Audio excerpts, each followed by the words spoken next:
السلام عليكم ورحمة الله وبركاته. الحمد لله رب العالمين، الصلاة والسلام على أشرف الأنبياء والمرسلين وعلى آله وصحبه ومن تبعهم بإحسان إلى يوم الدين. اللهم علمنا ما ينفعنا وانفعنا بما علمتنا إنك أنت العليم الحكيم. ربي زدني علما وارزقني فهما. اللهم صل على محمد وعلى آل محمد كما صليت على إبراهيم وعلى آل إبراهيم إنك حميد مجيد. اللهم بارك على محمد وعلى آل محمد كما باركت على إبراهيم وعلى آل إبراهيم إنك حميد مجيد. பேரன்பிற்கும் பெரும் மரியாதைக்கும் உரிய எனக்கு முன்பு உரையாற்றிய ஷேக் அவர்களே, கூட்டத்தை தலைமை தாங்கி நடத்தி கொண்டிருக்கிற என் அன்பு சகோதரர், அருமை நண்பர், குளச்சல் ஜாக் கிளை தலைவர் ஹபீபுர் ரஹ்மான் ஃபிர்தோசி அவர்களே, நிகழ்ச்சியை ஏற்பாடு செய்திருக்கிற பொறுப்பாளர்களே, நிகழ்ச்சியில் பங்கெடுத்து பயன்பெற வேண்டும் என்கிற நோக்கத்தில் பல இடங்களிலிருந்தும் இங்கே வருகை தந்து அமைதியாக அமர்ந்திருக்கிற என் அன்பிற்கினிய சகோதரர்களே, சகோதரிகளே, இந்த நிகழ்ச்சியின் இறுதி கட்டத்தில் கொள்கையில் உறுதி கொள்வோம் என்கிற ஒரு தலைப்பை தந்திருக்கிறார்கள். இந்த தலைப்பை தந்ததற்காகவே குளச்சல் ஜமாத்தை நாம் பாராட்டியாக வேண்டும். ஏனென்றால் சமீப காலமாக நம்முடைய கூட்டங்களில், நம்முடைய மேடைகளில் இது போன்ற தலைப்புகளை எல்லாம் பார்ப்பது அரிதாகிவிட்டது. 25-30 ஆண்டுகளுக்கு முன்பு ஷேக் அவர்கள் இளம் தாடியோடு மேடை ஏறும்போது அவர்களோடு இருந்தவர்களும் அவர்களும் பெரும்பாலும் இந்த தலைப்புகளை கொண்டுத்தான் கூட்டங்களை நடத்துவார்கள். அதிலே சஹாபாக்களுடைய தியாகங்கள் பேசப்படும், சஹாபாக்களுடைய அர்ப்பணிப்புகள் பேசப்படும், நபி ஸல்லல்லாஹு அலைஹி வஸல்லம் காணப்பட்ட கொள்கையின் உறுதிகள் எடுத்து சொல்லப்படும். அதன் மூலம் அந்த காலத்திலே இந்த சத்திய கொள்கையை என் திசையிலும் எடுத்து சென்றவர்கள் ஏராளமான தொல்லைகள் வந்த போதிலும், துன்பங்கள் வந்த போதிலும் கொண்ட கொள்கையில் அந்த கொள்கையை சரி கண்டு நெறி கொண்டு அதன் மீதே வெறி கொண்டு எவ்வளவுதான் துன்பங்கள், துயரங்கள், கஷ்டங்கள், கவலைகள், கண்ணீர்களை அவர்களை வாட்டி வதைத்தால் கூட, வறுமையில் வாடினாலும், ஏழ்மையில் ஏங்கினாலும், சமூகத்திலே பகிஷ்காரம் செய்யப்பட்டாலும், சமூக அந்தஸ்து குறைந்து போனாலும் எதை குறித்தும் கவலைப்படாமல் மறுமை ஒன்றே எங்கள் இலக்கு என்று எத்தனையோ பேர் தியாகம் செய்ததன் விளைவுதான் இன்றைக்கு இந்த மண்ணில் குளச்சல் மண் உட்பட பல இடங்களில் இந்த ஏகத்துவத்தின் ஸ்தலங்கள், அல்லாஹ்வினுடைய ஆலயங்கள், அல்லாஹ்வை மட்டுமே வணங்குவதற்காக கட்டப்பட்ட இந்த இறை இல்லங்கள் உயிரோட்டத்தோடு செயல்பட்டு கொண்டிருக்கிறது. ஆனால் சமீப காலமாக மக்களிடத்தில் இருக்கிற அந்த ஆர்வங்கள் எல்லாம் குறைந்து போன ஒரு காலத்தில் வாழ்ந்து கொண்டிருக்கிறோம். எதுவெல்லாம் நம்முடைய கொள்கையை உறுதிப்படுத்தியதோ, எதெல்லாம் நம்முடைய கொள்கையை உறுதிப்படுத்துவதற்குண்டான உந்து சக்தியாக விளங்கியதோ, இவைகளெல்லாம் ஒரு தௌஹீத்வாதியின் அடையாளங்களாக பார்க்கப்பட்டதோ, இவையெல்லாம் இந்த சமூகத்திலே எவ்வளவு எதிர்ப்புகள் வந்தாலும் அதை இன்முகத்தோடு ஏற்றுக்கொண்டு இந்த சத்திய கொள்கை பரப்பப்பட வேண்டும், பொதுமயமாக்கப்பட வேண்டும் என்கிற கொள்கையின் உறுதி இருந்தனவோ, அவைகளெல்லாம் என்னவோ இந்த உலகமயமாக்கலின் விளைவினால் குறைந்து போன ஒரு காலத்தில் வாழ்ந்து கொண்டிருக்கிறோம். எல்லாவற்றையும் பெரும்பாலும் இன்றைக்கு விட்டு கொடுத்து விட்டோம். முதலெல்லாம் ஒரு ஊரிலே ஒரு தர்கா சம்பந்தப்பட்ட ஒரு கந்தூரி விழா நடக்கிறது, அல்லாஹுக்கு எதிராக இணை வைப்பு அரங்கேற்றப்படுகிறது என்றால் அதை முழுமையாக தடுத்து நிறுத்த முடியாவிட்டாலும் குறைந்தபட்சம் சத்தியத்தின் கருத்துக்கள் அவர்களிடத்திலே எத்தி வைக்கப்பட வேண்டும் என்கிற ஏக்கமாவது நம்முடைய மக்கள் பலரிடத்திலே இருந்தது. அதை அவர்கள் கொள்கையாகவே கொண்டு வாழ்ந்திருந்தார்கள். எந்த விஷயங்களாக இருந்தாலும் இது குர்ஆனுக்கு உட்பட்டிருக்கிறதா, சுன்னாவுக்கு உட்பட்டிருக்கிறதா, மார்க்கத்தினுடைய அடிப்படைகளுக்கும் ஆதாரங்களுக்கும் இது உடன்பட்டிருக்கிறதா என்பன போன்ற சிந்தனைகளில், செயல்பாடுகளில் இருந்த மக்கள் கொஞ்சம் அதிகமாகத்தான் இருந்தார்கள். ஆனால் இன்றைக்கு அவைகளை எல்லாம் பார்ப்பது அரிதாகிவிட்டது.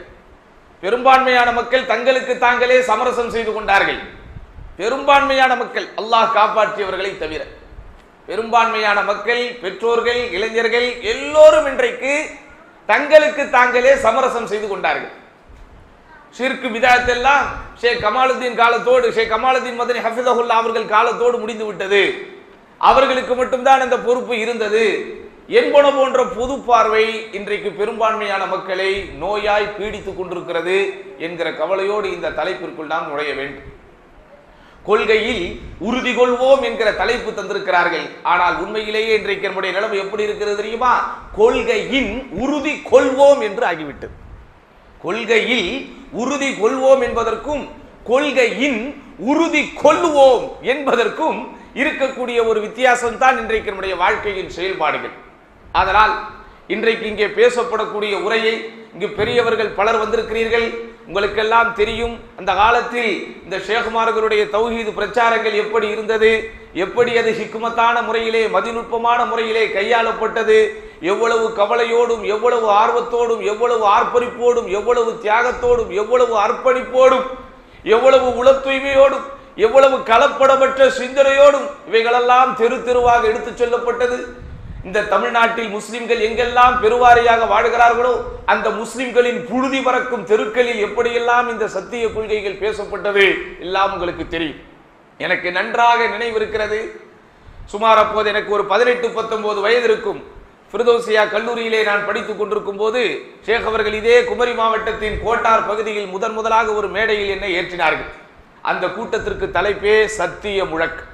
இப்படி சத்தியம் பேசி பேசி பேசி பேசி அல்ஹம்துலில்லாஹ் ஒரு மிகப்பெரிய வளர்ச்சியை, ஒரு எழுச்சியை, ஒரு மலர்ச்சியை அல்லாஹ் இந்த மார்க்கத்திற்கு இந்த தமிழ் மண்ணிலே தந்திருக்கிறான் என்றால் மிக இல்லை. ஆனால் அதே ஆர்வமும் அதே வேகமும் அதே விவேகமும் இன்றைக்கு வாழுகிற நம் போன்ற இளம் தலைமுறைகளிடத்திலே இருக்கிறதா என்றால் இல்லை. எல்லோரும் அவர்களுடைய சொந்த சுகத்தை பற்றியே யோசித்துக் கொண்டிருக்கிறோம். நாங்கள் நன்றாக வாழ வேண்டும், வசதியோடு வாழ வேண்டும், நிறைய சம்பாதிக்க வேண்டும், பெரிய வீடு கட்ட வேண்டும், சொத்துக்கள் வாங்க வேண்டும், நிலன்புலன்களை வாங்க வேண்டும், பிள்ளைகள் நன்றாக படிக்க வேண்டும், பெரிய இடத்திலே திருமணம் முடித்து கொடுக்க வேண்டும், பெரிய ஊரிலே அவன் வேலை பார்க்க வேண்டும், நிறைய நகரங்களிலே சம்பாதிக்க வேண்டும், பிறகு அதை வைத்து சொத்து வாங்க வேண்டும், அதை வைத்து வீடு வாங்க வேண்டும். இப்படியே இன்றைக்கு நம்முடைய நிலைமைகள் போய்விட்டது சகோதரர்களே. மசாயில் பிரச்சனை என்றுதான் சொல்லுவோம். உண்மையில் நெஞ்சிலே கை கட்டுவதும் அத்தஹியாத்திலே விரலசைப்பதும் உண்மையில் மசாயில் பிரச்சனை தான். அதற்காக இவ்வளவு பெரிய சண்டைகள் இந்த சமூகத்திலே நடந்திருக்க கூடாதுதான். ஆனாலும் அன்றைக்கு இருந்த கொள்கை உறுதி, அன்றைக்கு இருந்த கொள்கையின் மீது இருக்கிற வேட்கை, அன்றைக்கு அவர்களுக்கு சத்தியத்தின் மீது இருந்த நம்பிக்கை, அன்றைக்கு அந்த பிரச்சாரத்தை முன்னெடுத்தவர்களுடைய தியாக மனப்பான்மை, அன்றைக்கு அந்த சமூகத்திலே ஏற்பட்ட எதிர்ப்புகளை இன்முகத்தோடு எதிர்கொள்ள வேண்டிய அல்லது எதிர்கொண்டு இருந்த அந்த தியாக மனப்பான்மை அந்த சின்ன சின்ன விஷயங்களுக்கு கூட அடிவாங்க தயாராக இருந்தது. நண்பார்ந்தவர்களே, உங்களுக்கெல்லாம் நினைவு இருக்கிறதா? இந்த கால கூட்டங்களில் சஹாபாக்களுடைய தியாகங்கள் பற்றி நிறைய பேசப்படும். அபூதர் ரலியல்லாஹு அன்ஹு அவர்கள் அறிவிக்கிறார்கள், அல்லாஹ்வுடைய தூதர் ஸல்லல்லாஹு அலைஹி வஸல்லம் அவர்கள் எங்களுக்கு ஒரு உபதேசம் செய்தார்கள். அந்த உபதேசத்தினுடைய முக்கியமான பகுதி என்ன தெரியுமா? வஅமரனி அன் அகூல பில் ஹக், சத்தியத்தை நாங்கள் சொல்ல வேண்டும் என்று எங்கள் தூதர் எங்களுக்கு கட்டளையிட்டார். வயின் கான முர்ரன், அது கசப்பாகவே இருந்தாலும் சரி. வஅமரனி அல்லா அகாஃப ஃபில்லாஹி லௌமத லாயிமின், அல்லாஹ்வுடைய பாதையிலே நிந்திப்பவர்களின் எந்த நிந்தனைக்கும் கட்டுப்படக்கூடாது, பயப்படக்கூடாது என்கிற கொள்கை உறுதியை அல்லாஹ்வின் தூதர் எங்களுக்கு தந்திருந்தார். இதையே இஸ்லாமிய சமூக மக்கள் ஒரு காலத்தில் இந்த பிரச்சாரத்தை முன்னெடுத்தவர்கள் தங்களுடைய வாழ்க்கையின் வேட்கையாக கொண்டிருந்தார்கள். எங்கும் சத்தியம் பேசுவார்கள், எங்கும் கொள்கையை பேசுவார்கள். திருமண நிகழ்வுகள் நடக்கிறதா, அங்கே அனாச்சாரங்கள் இருக்கிறதா, அதை அச்சமூட்டி எச்சரிக்கை செய்வார்கள். தம்முடைய பக்கத்து வீட்டிலே ஒரு வைபவம் நடைபெறுகிறதா, அதிலே மார்க்கத்திற்கு முரண்பட்ட அம்சங்கள் இடம் பெறுகிறதா, உடனே அவர்களை அச்சமூட்டி எச்சரிக்கை செய்வார்கள். சமூகம் சார்ந்த விஷயங்களிலே சன்மார்க்கம் தலையிட வேண்டும் என்பதில் மிக தெளிவாக இருந்தார்கள். ஆனால் இன்றைக்கு அப்படிப்பட்ட நிலைப்பாடுகள் எல்லாம் கொஞ்சம் கொஞ்சமாக மாறிக்கொண்டே இருக்கிறது. அல்லாஹ்வுடைய தூதர் ஸல்லல்லாஹு அலைஹி வஸல்லம் தங்களது அருமை மனைவி உம்மு சலமா ரலியல்லாஹு அன்ஹா அவர்கள் இருக்கிற சபையிலே நபிகள் நாயகம் ஸல்லல்லாஹு அலைஹி வஸல்லம் அவர்கள், உள்ளங்களை புரட்டுபவனே, எனது உள்ளத்தை உன் மார்க்கத்தின் மீது நிலை பெறச் செய் என்கிற பிரார்த்தனையை திரும்ப திரும்ப கேட்கிறார்கள். அப்போது உம்மு சலமா ரலியல்லாஹு அன்ஹா, அகிலத்தின் அருட்கொடை அன்னல பெருமானார், பொறுமையின் பொக்கிஷம், மனிதகுல மாணிக்கம், எதையும் தாங்கும் இதயமான ரசூலுல்லாஹி ஸல்லல்லாஹு அலைஹி வஸல்லம் இடத்திலே, அல்லாஹ்வின் தூதரே, இந்த துஆவை ஏன் நீங்கள் அதிகம் செய்கிறீர்கள்?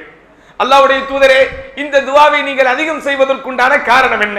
அப்போது ரசூலுல்லாஹி ஸல்லல்லாஹு அலைஹி வஸல்லம் அவர்கள் சொன்னார்கள், யா உம்மு சலமா, உம்மு சலமாவே, இன்னஹு லைஸ ஆதமியுன் இல்லா வ கல்புஹு பைன இஸ்பஐனி மின் அஸாபிஇல்லாஹ். ஆதமின் மகன் யாராக இருந்தாலும், கவனிக்க வேண்டிய வார்த்தை, ஆதமின் மகன் யாராக இருந்தாலும், பாதுகாப்பான ஊரிலே வளர்கிறோம், பாதுகாப்பான ஊரிலே வாழ்கிறோம், பாரம்பரியமான தௌஹீத் ஊரிலே நாங்கள் இருக்கிறோம், ஷிர்க்கை எதிர்த்து களம் கண்ட ஊரிலே இருக்கிறோம், 3 அடுக்கு மாடியில் பள்ளிவாசல் கட்டப்பட்டிருக்கிற ஒரு ஊரில் இருக்கிறோம், யாரும் தப்பிக்க முடியாது. யாராக இருந்தாலும், ஆதமின் மகன் யாராக இருந்தாலும், அது நீ இந்தியாவிலே இருந்தாலும் சரி, இங்கிலாந்திலே இருந்தாலும் சரி, அரபு நாட்டிலே இருந்தாலும் சரி, ஆப்பிரிக்க நாட்டிலே இருந்தாலும் சரி, ஆதமின் மகன் யாராக இருந்தாலும் அவனது உள்ளம் அல்லாஹ்வுடைய 2 விரல்களுக்கு இடையில் இருக்கிறது. ஃபமன் ஷாஅ அகாம. அல்லாஹ் யாருக்கு நாடுகிறானோ, யாருக்கு அல்லாஹ் அருளை வைத்திருக்கிறானோ அவன் மட்டும் தான் இந்த மார்க்கத்தில் உறுதியாக இருக்க முடியும். வமன் ஷாஅ அஸாக. யாருக்கு அல்லாஹ் நாடுகிறானோ, யாருக்கு அல்லாஹ் வழிகேட்டை நாடிவிட்டானோ அவனை அல்லாஹ் ரப்புல் ஆலமீன் வழிகெடுத்து விடுவான். இந்த செய்தியை நபிகள் நாயகம் ஸல்லல்லாஹு அலைஹி வஸல்லம் அவர்கள் சொன்னவுடன் அருகில் இருந்த முஆத் ரலியல்லாஹு அன்ஹு, ரப்பனா லா துஸிக் குலூபனா பஅத இத் ஹதைதனா. எங்கள் இறைவா, எங்களுக்கு நேர்வழியை தந்ததற்கு பிறகு எங்களுடைய உள்ளங்களை வழிகெடுத்து விடாதே என்கிற அந்த வசனத்தை ஓதியதை பார்க்கலாம். என் அன்பார்ந்தவர்களே, சஹாபிய பெருமக்கள், நபி ஸல்லல்லாஹு அலைஹி வஸல்லம் பயிற்சி பாசறைகளை பாடம் பெற்றவர்கள் பல தியாகங்கள் செய்துதான் இந்த மார்க்கத்தை வளர்த்தெடுத்தார்கள். பல அர்ப்பணிப்புகளை இன்முகத்தோடு ஏற்றுக்கொண்டுதான் என் திசையும் இந்த மார்க்கத்தின் செய்திகளை பொதுமயமாக்கினார்கள். நபிகள் நாயகம் ஸல்லல்லாஹு அலைஹி வஸல்லம் அவர்கள் இந்த மார்க்கத்தை என்றைக்கு இந்த மக்களுக்கு எத்தி வைத்தார்களோ, அதை எப்போது பெருமானாரின் திருக்கரம் பிடித்து இன்முகத்தோடு அவர்கள் ஏற்றுக்கொண்டார்களோ, ஏற்றுக்கொண்ட அந்த நாள் ஒன்றிலிருந்து ஒவ்வொருவரும் தாயிகளாக மாறினார்கள். உங்களுக்கு எல்லாம் தெரியும் தானே, அல்லாஹ்வுடைய தூதர் ஸல்லல்லாஹு அலைஹி வஸல்லம் அவர்களுடைய திருக்கரம் பிடித்து முதல் மார்க்கத்தை ஏற்கிற பாக்கியத்தை அல்லாஹ் அபூபக்கர் சித்தீக் ரலியல்லாஹு அன்ஹு அவர்களுக்கு தான் தருகிறார். இந்த அபூபக்கர் சித்தீக் ரலியல்லாஹு அன்ஹு மார்க்கத்தை ஏற்ற அந்த ஆரம்ப காலத்தில் குறைஷி மக்கள் இருக்கின்ற சபையில் நேரடியாக அவர்களிடத்திலே சென்று ஃபஹதப ஃபீஹிம் பில் இஸ்லாம், இஸ்லாமிய மார்க்கத்தை பகிரங்கமாக அவர்களுக்கு மத்தியில் உரையாக நிகழ்த்துகிறார். வரலாற்று ஆசிரியர்கள் அன்றைக்கு அபூபக்கர் சித்தீக் அவர்கள் உரை நிகழ்த்திய விதத்தை, வடிவத்தை வர்ணித்து சொல்லும் போது, வகான அவ்வல ஹதீபின் யதுஉ இலல்லாஹி வ ரசூலிஹி, அல்லாஹ்வின் பக்கமும் அல்லாஹ்வின் தூதரின் பக்கமும் அழைப்பு விடுத்த முதல் பேச்சாளராக, உரை வீச்சாளராக அபூபக்கர் சித்தீக் ரலியல்லாஹு அன்ஹு அவர்கள் இருந்தார்கள். அதுவரைக்கும் அபூபக்கர் அவர்களிடத்திலே கண்ணியமானவர், அதுவரைக்கும் அபூபக்கர் அவர்களிடத்திலே அங்கீகாரம் பெற்றவர், அதுவரைக்கும் அந்த சஹாபி அபூபக்கர் சித்தீக் ரலியல்லாஹு அன்ஹு அவர்களுடைய பாசத்திற்கும் நேசத்திற்கும் ஆளானவர். இன்றைக்கு அல்லாஹ் மட்டும்தான் வணங்கப்பட வேண்டும், அல்லாஹ் அல்லாதவர்கள் வணங்கப்படக்கூடாது என்கிற சத்தியத்தை சொன்னாரோ, அந்த கணத்தில் இருந்து அபூபக்கர் சித்தீக் ரலியல்லாஹு அன்ஹு இந்த மக்களுக்கு எதிரி. அதுவரைக்கும் கண்ணியமாக பார்க்கப்பட்ட அபூபக்கர் சித்தீக் முதலாக அந்த சமூகத்திலே கண்மண் தெரியாமல் அடிவாங்கப்படுகிறார், உதைக்கப்படுகிறார், முகம் முழுவதும் சிதைக்கப்படுகிறார். எந்த அளவிற்கு என்றால் அவருடைய முகத்திலே இருந்த மூக்கு எங்கே இருக்கிறது என்று தெரியாத அளவிற்கு கடுமையான முறையில் தாக்கப்பட்டார். அப்படியும் அவர்கள் கொள்கையில் உறுதியோடு இருந்தார்கள், அப்படியும் அவர்கள் இறுதி வரைக்கும் தங்கள் கொள்கையை பாதுகாத்தார்கள். எல்லா நபி தோழர்களும் அப்படித்தான். ஆரம்பகால மேடைகளில் அதிகம் பேசப்பட்ட ஒருவருடைய வரலாறு அபூதர் அல் கிஃபாரி ரலியல்லாஹு அன்ஹு. இஸ்லாத்தை ஏற்கிறார். அல்லாஹ்வின் தூதர் ஸல்லல்லாஹு அலைஹி வஸல்லம் அவரிடத்திலே வாஞ்சையோடு சொல்கிறார், இர்ஜிஇ இலா கௌமிக் ஃபஅக்பிர்ஹும் ஹத்தா யஅதியக அம்ரி. இஸ்லாத்தை ஏற்ற நீங்கள் அதை ரகசியமாக உங்களிடத்திலே வைத்துக் கொள்ளுங்கள், இந்த இஸ்லாத்தை கொண்டு உங்களுடைய ஊருக்கு நீங்கள் திரும்பி செல்லுங்கள்.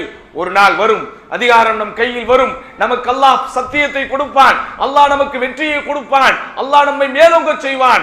என்னுடைய அந்த கட்டளை உங்களிடத்திலே வரும்போது நீங்கள் திரும்பி வாருங்கள் என்றார். ஆனால் இந்த கொள்கையின் மீது இருந்த ஆசை, இந்த கொள்கையின் மீது இருந்த உண்மை, இந்த கொள்கையில் அவர் உணர்ந்த சத்தியம், இந்த கொள்கையில் அவருக்கு இருந்த காதல் அவர் ஊர் செல்லும் வரை கூட அவரை பொறுமையாக வைக்கவில்லை. அவங்க அவருடைய ஊருக்கு, சொந்த சமூகத்திற்கு செல்லும் வரைக்கும் கூட அவரை காத்திருக்க வைக்கவில்லை. அவர் சொல்லுகிறார், எனது உயிர் எவன் கைவசம் இருக்கிறதோ அவன் மீது சத்தியமாக இந்த குறைஷி மக்களுக்கு மத்தியில் சத்தியமாக நான் கூக்குரலிட்டு இந்த மார்க்கத்தை சொல்லியே தீருவேன் என்று சொல்லி அங்கிருக்கிற பள்ளிவாசலுக்கு பக்கத்திலே வந்து உரத்த குரலிலே அஷ்ஹது அல்லா இலாஹ இல்லல்லாஹ் வ அன்ன முஹம்மதர் ரசூலுல்லாஹ், வணக்கத்திற்குரியவன் அல்லாஹ்வை தவிர யாரும் இல்லை, முஹம்மது ஸல்லல்லாஹு அலைஹி வஸல்லம் அவர்கள் அல்லாஹ்வின் தூதராக இருக்கிறார் என்று எல்லோரையும் வைத்துக் கொண்டு வெளியூரில் இருந்து ஒருவர் சத்தமாக சொல்கிறார். நம்மளால் இன்னைக்கு உள்ளூர்ல கூட சொல்ல முடியல. ஆனா கொள்கையின் உறுதி கொண்ட ஒரு கூட்டம் எப்படி இருந்தது, அல்லாஹ்வின் மீது வேட்கை கொண்ட ஒரு கூட்டம் எப்படி இருந்தது, மரணத்திற்கு பிறகு இருக்கிற அந்த மறுமையின் வாழ்க்கை தான் நிலைமையானது, நிரந்தரமானது என்கிற சிந்தனையில் வாழ்ந்த அந்த கூட்டம் எப்படி இருந்தது? யாருக்கும் அஞ்சாமல் அல்லாஹ் மட்டும்தான் வணங்கப்பட வேண்டும், அல்லாஹ் அல்லாதவர்கள் வணங்கப்படக்கூடாது என்கிற கொள்கையை உரத்த குரலிலே சொல்கிறார்கள். இந்த சமூகம் ஒன்றாக சேர்ந்து அவரை அடித்து துவைத்து அவரை காயப்படுத்துகிறது, கண்மூடித்தனமாக தாக்குகிறது. அப்பாஸ் இப்னு அப்துல் முத்தலிப் அப்போது அவர் இஸ்லாத்தை ஏற்கவில்லை, இருந்தாலும் ஒரு வெளியூர்காரர் ஒருவர் இப்படி அடி வாங்குகிறாரே, அல்லாஹ்வின் தூதருடைய சபையில் இருந்த ஒருவர் இப்படி அடி வாங்குகிறாரே என்கிற பாசத்தில் அவர் மீது போய் நேராக விழுந்து அவரை பாதுகாத்து கொண்டு வருகிறார். இப்படியே இரண்டாவது நாளும் மூன்றாவது நாளும் நடக்கிறது. ஆனாலும் அவர் தொடர்ந்து சத்தியத்தை சொல்லிக் கொண்டே இருக்கிறார்.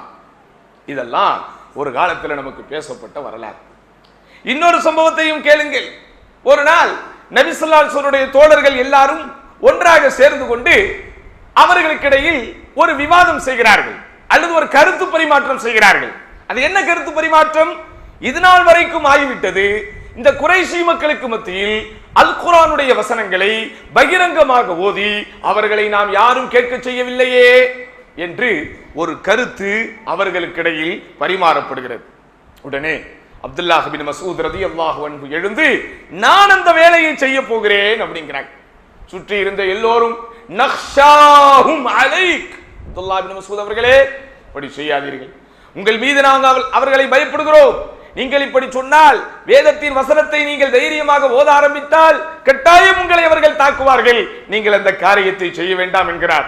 ஆனாலும் இந்த கொள்கையின் மீது இருந்த நேசம், இந்த கொள்கையின் மீது இருந்த உறுதி, தனக்கு கிடைத்த இந்த இன்பம் இந்த வையகமும் பெற வேண்டும் என்கிற மன உறுதி, இந்த மார்க்கத்தின் மீது இறுதி வரைக்கும் அவரிடத்திலே காணப்பட்ட அந்த நேசம் அவரை தடுக்கவில்லை. தைரியத்தை வரவழைத்துக் கொண்டு இந்த மக்கள் எல்லாம் இருக்கின்ற ஒரு சபையில் தைரியமாக சென்று அர் ரஹ்மான் அல்லமல் குர்ஆன், அளவற்ற அருளாளன் அவன்தான், அவனே குர்ஆனை போதித்தான் என்று மார்க்கத்தின் சங்கநாதத்தை போதிக்கிற சூரத்து ரஹ்மானின் ஆரம்ப வசனங்களை ஓத ஆரம்பிக்கிறார்கள். அந்த மக்கள் இருக்கின்ற சபையில் தைரியமாக ஓதுகிறார்கள், சப்தம் எழுப்பி அந்த வசனங்களை ஓதச் செய்கிறார்கள். அதனுடைய கருத்துக்களை உள்வாங்கிய அவர்கள், கருத்துக்களை உணர்ந்த அவர்கள், இவர் ஏதோ வித்தியாசமாக ஓதுகிறாரே, இவர் ஏதோ வித்தியாசமாக நமக்கு மத்தியிலே வந்து படிக்கிறாரே, இவர் என்ன சொல்லுகிறார் என்று சில பேர் அங்கே சப்தத்தை எழுப்புகின்ற போது அங்கிருக்கிற எல்லோரும் சொல்லுகிறார்கள், இவர் முகம்மதுக்கு இறக்கப்பட்ட வசனங்களை இங்கே நமக்கு முன்னாடி ஓதிக்கொண்டிருக்கிறார். ஒரே வார்த்தை தான். எல்லோரும் சேர்ந்து அடிக்கிறார்கள், கடுமையான முறையிலே தாக்குகிறார்கள், முகத்தை அடித்து உடைக்கிறார்கள். பிறகு அவர் காயம்பட்ட முகத்தோடு ரத்தம் படிந்த முகத்தோடு எந்த மக்களிடமிருந்து கிளம்பி வந்தாரோ அந்த மக்களிடமே நேராக போகிறார். அப்போது இந்த மக்கள் எல்லாம் அவரை பார்த்து சொன்னார்கள், இதைத்தான் உங்கள் மீது நாங்கள் பயந்தோம், இதைத்தான் உங்கள் மீது நாங்கள் அஞ்சினோம், அப்படி நடந்து விட்டது பார்த்தீர்களா அப்படின்னு சொல்றாரு. அவர் கொஞ்சம் கூட அதை பெரிதாக எடுத்துக் கொள்ளாமல் வல இன் ஷி'தும் லஉகாதியன்னஹும் பிமிஸ்லிஹா, நீங்கள் மட்டும் சரி என்று சொன்னால் நாளைக்கும் நான் இதே போன்று செய்வேன் அப்படிங்கிறார். உடனே அந்த மக்கள் சொல்கிறார்கள், வேண்டாம் போதும், நீங்கள் அவர்கள் எதை வெறுப்பார்களோ அதை கேட்க செய்து விட்டீர்கள், உங்கள் கடமைகளை நீங்கள் நிறைவேற்றி விட்டீர்கள் என்று சொல்லி அவரை அமைதிப்படுத்துகிறார்கள். இப்படி பல்வேறு விதமான சம்பவங்கள் அன்றைக்கு நடந்தது. பல்வேறு விதமான தியாகங்கள், அர்ப்பணிப்புகள் அங்கே இருந்துதான் இந்த மார்க்கம் பாதுகாக்கப்பட்டு இன்றைக்கு நம் வரைக்கும் வந்திருக்கிறது. கொஞ்சம் சிந்தித்து பாருங்கள். அரபு மொழி மட்டுமே பேசப்பட்டு கொண்டிருந்த அந்த காலத்திலே, அரேபிய தீபகற்பத்தில் மட்டுமே பிரச்சாரம் செய்யப்பட்டு கொண்டிருந்த இந்த மார்க்கம் தமிழ் பேசுகிற நம் உலகு வரைக்கும் எப்படி வந்தது? தியாகம் செய்துதான் வந்தது, அர்ப்பணிப்புகள் செய்துதான் வந்தது. மார்க்கத்தை ஏற்றவர்கள் எந்தவித சமரசத்திற்கும் தங்களை ஆட்படுத்திக் கொள்ளாமல், எந்த விதமான அட்ஜஸ்ட்மெண்டிற்கும் தங்களை உட்படுத்திக் கொள்ளாமல் இறுதி வரைக்கும் உறுதியாக அவர்கள் பயணித்ததன் விளைவு மார்க்கம் போய் சேர்ந்தது. ஆனால் இன்றைக்கு இந்த அர்ப்பணிப்பு குணங்கள் நம்மிடத்திலே இல்லாமல் போனதோ, சின்ன சின்ன விஷயங்களை கூட நாங்கள் சமரசம் செய்து கொள்ள ஆரம்பித்தோமோ, அடுக்கிக் கொண்டே போகலாம். இன்றைக்கு இஸ்லாமிய சமூக மக்கள், குறிப்பாக கொள்கையை ஏற்றுக்கொண்ட மக்கள், கொள்கையை சரி கண்ட மக்கள், அவர்களுடைய வாரிசுகள் இன்றைக்கு இந்த கொள்கையை சரி காணவில்லை. வருத்தத்தோடு சொல்லித்தான் ஆக வேண்டும். 25-30 ஆண்டுகளுக்கு முன்பு அல்லது 30-40 ஆண்டுகளுக்கு முன்பு இந்த தௌஹீதை ஏற்றுக்கொள்வதற்காக, ஷிர்கில் இருந்து விலகி வாழ்வதற்காக தர்கா வழிபாடும் கபர் வழிபாடும் கூடாது என்று பிரச்சாரம் செய்து அதை இன்முகத்தோடு ஏற்றுக்கொண்டவர்களிடத்திலே காணப்பட்ட வீரியம், இந்த மார்க்கத்தின் மீது இருந்த விரைப்புத்தன்மை, இந்த சத்தியத்தை எடுத்துச் சொல்லுவர்களிடத்திலே காணப்பட்ட உறுதியான மனப்பான்மை இன்றைக்கு அவர்களுடைய பிள்ளைகளிடத்திலே பெரும்பாலும் பார்க்க முடியவில்லை. சாதாரணமாக இன்றைக்கு கடந்து கொண்டிருக்கிறோம், சாதாரணமாக நடந்து கொண்டிருக்கிறோம். ஷிர்க் இந்த சமூகத்திலே அரங்கேற்றப்படுகிறதே, குத்துபியத்து ஓதப்படுகிறதே, ஸலவாத்து நாரியா ஓதப்படுகிறதே, அல்லாஹ்வுடைய படைப்புகள் அல்லாஹ்வுக்கு நிகராக வைக்கப்படுகிறார்களே, அல்லாஹ்விடத்தில் கேட்கப்படுகின்ற பிரார்த்தனை அல்லாஹ் அல்லாதவர்களிடத்திலே கேட்கப்படுகிறதே, அதை என் சொந்த மாமி செய்கிறாளே, எனது சொந்த சாச்சா செய்கிறாரே, எனது சொந்த உப்பா செய்கிறாரே என்கிற எந்த கவலையும் இல்லாமல் இன்றைக்கு சமுதாயம் போய் கொண்டிருக்கிறது. எவ்வளவுதான் அனாச்சாரங்கள் அரங்கேற்றப்பட்டாலும், எவ்வளவுதான் சமாச்சாரங்கள் கெட்ட கெட்ட விஷயங்கள் அரங்கேற்றப்பட்டாலும், எவ்வளவுதான் ஒழுக்க ரீதியான பண்பாடு ரீதியான குறைபாடுகள் வந்தாலும், ஹலால் ஹராம் என்கிற பேணுதல் பார்க்கப்பட வேண்டும் என்கிற எந்த சிந்தனையும் இல்லாமல் இன்றைக்கு சமுதாயம் போய் கொண்டிருக்கிறது. வணக்க வழிபாடுகளிலே இன்றைக்கு இஸ்லாமிய சமூகம் சமரசம் செய்ய ஆரம்பித்து விட்டது. தங்களுடைய விழாக்களிலே, தங்களுடைய சந்தோஷங்களிலே, தங்களுடைய சுக துக்க நிகழ்வுகளிலே எல்லாவற்றிலும் இன்றைக்கு சமரசங்கள் வந்துவிட்டது. சின்ன சின்ன இசைகளை கூட கேட்காமல் வாழ வேண்டிய இந்த சமூகம் முழுக்க முழுக்க இன்றைக்கு சினிமாவிற்கு அடிமையாக இருக்கிறது. சின்ன சின்ன இசை பாடல்களை கூட கேட்கக்கூடாது என்கிற அளவிற்கு தனி மனித ஒழுக்கத்தில் கட்டுப்பாட்டோடு வாழ்ந்த சமூகம் இன்றைக்கு சர்வ சாதாரணமாக சினிமாக்களை அங்கீகரித்து விட்டது. ஷேக் அவர்கள் குறிப்பிட்டதை போல திருமண விழாக்களில் ஆடல் பாடல் கூத்து கும்மாளம் எல்லாம் இன்றைக்கு சர்வ சாதாரணமாக வந்துவிட்டது.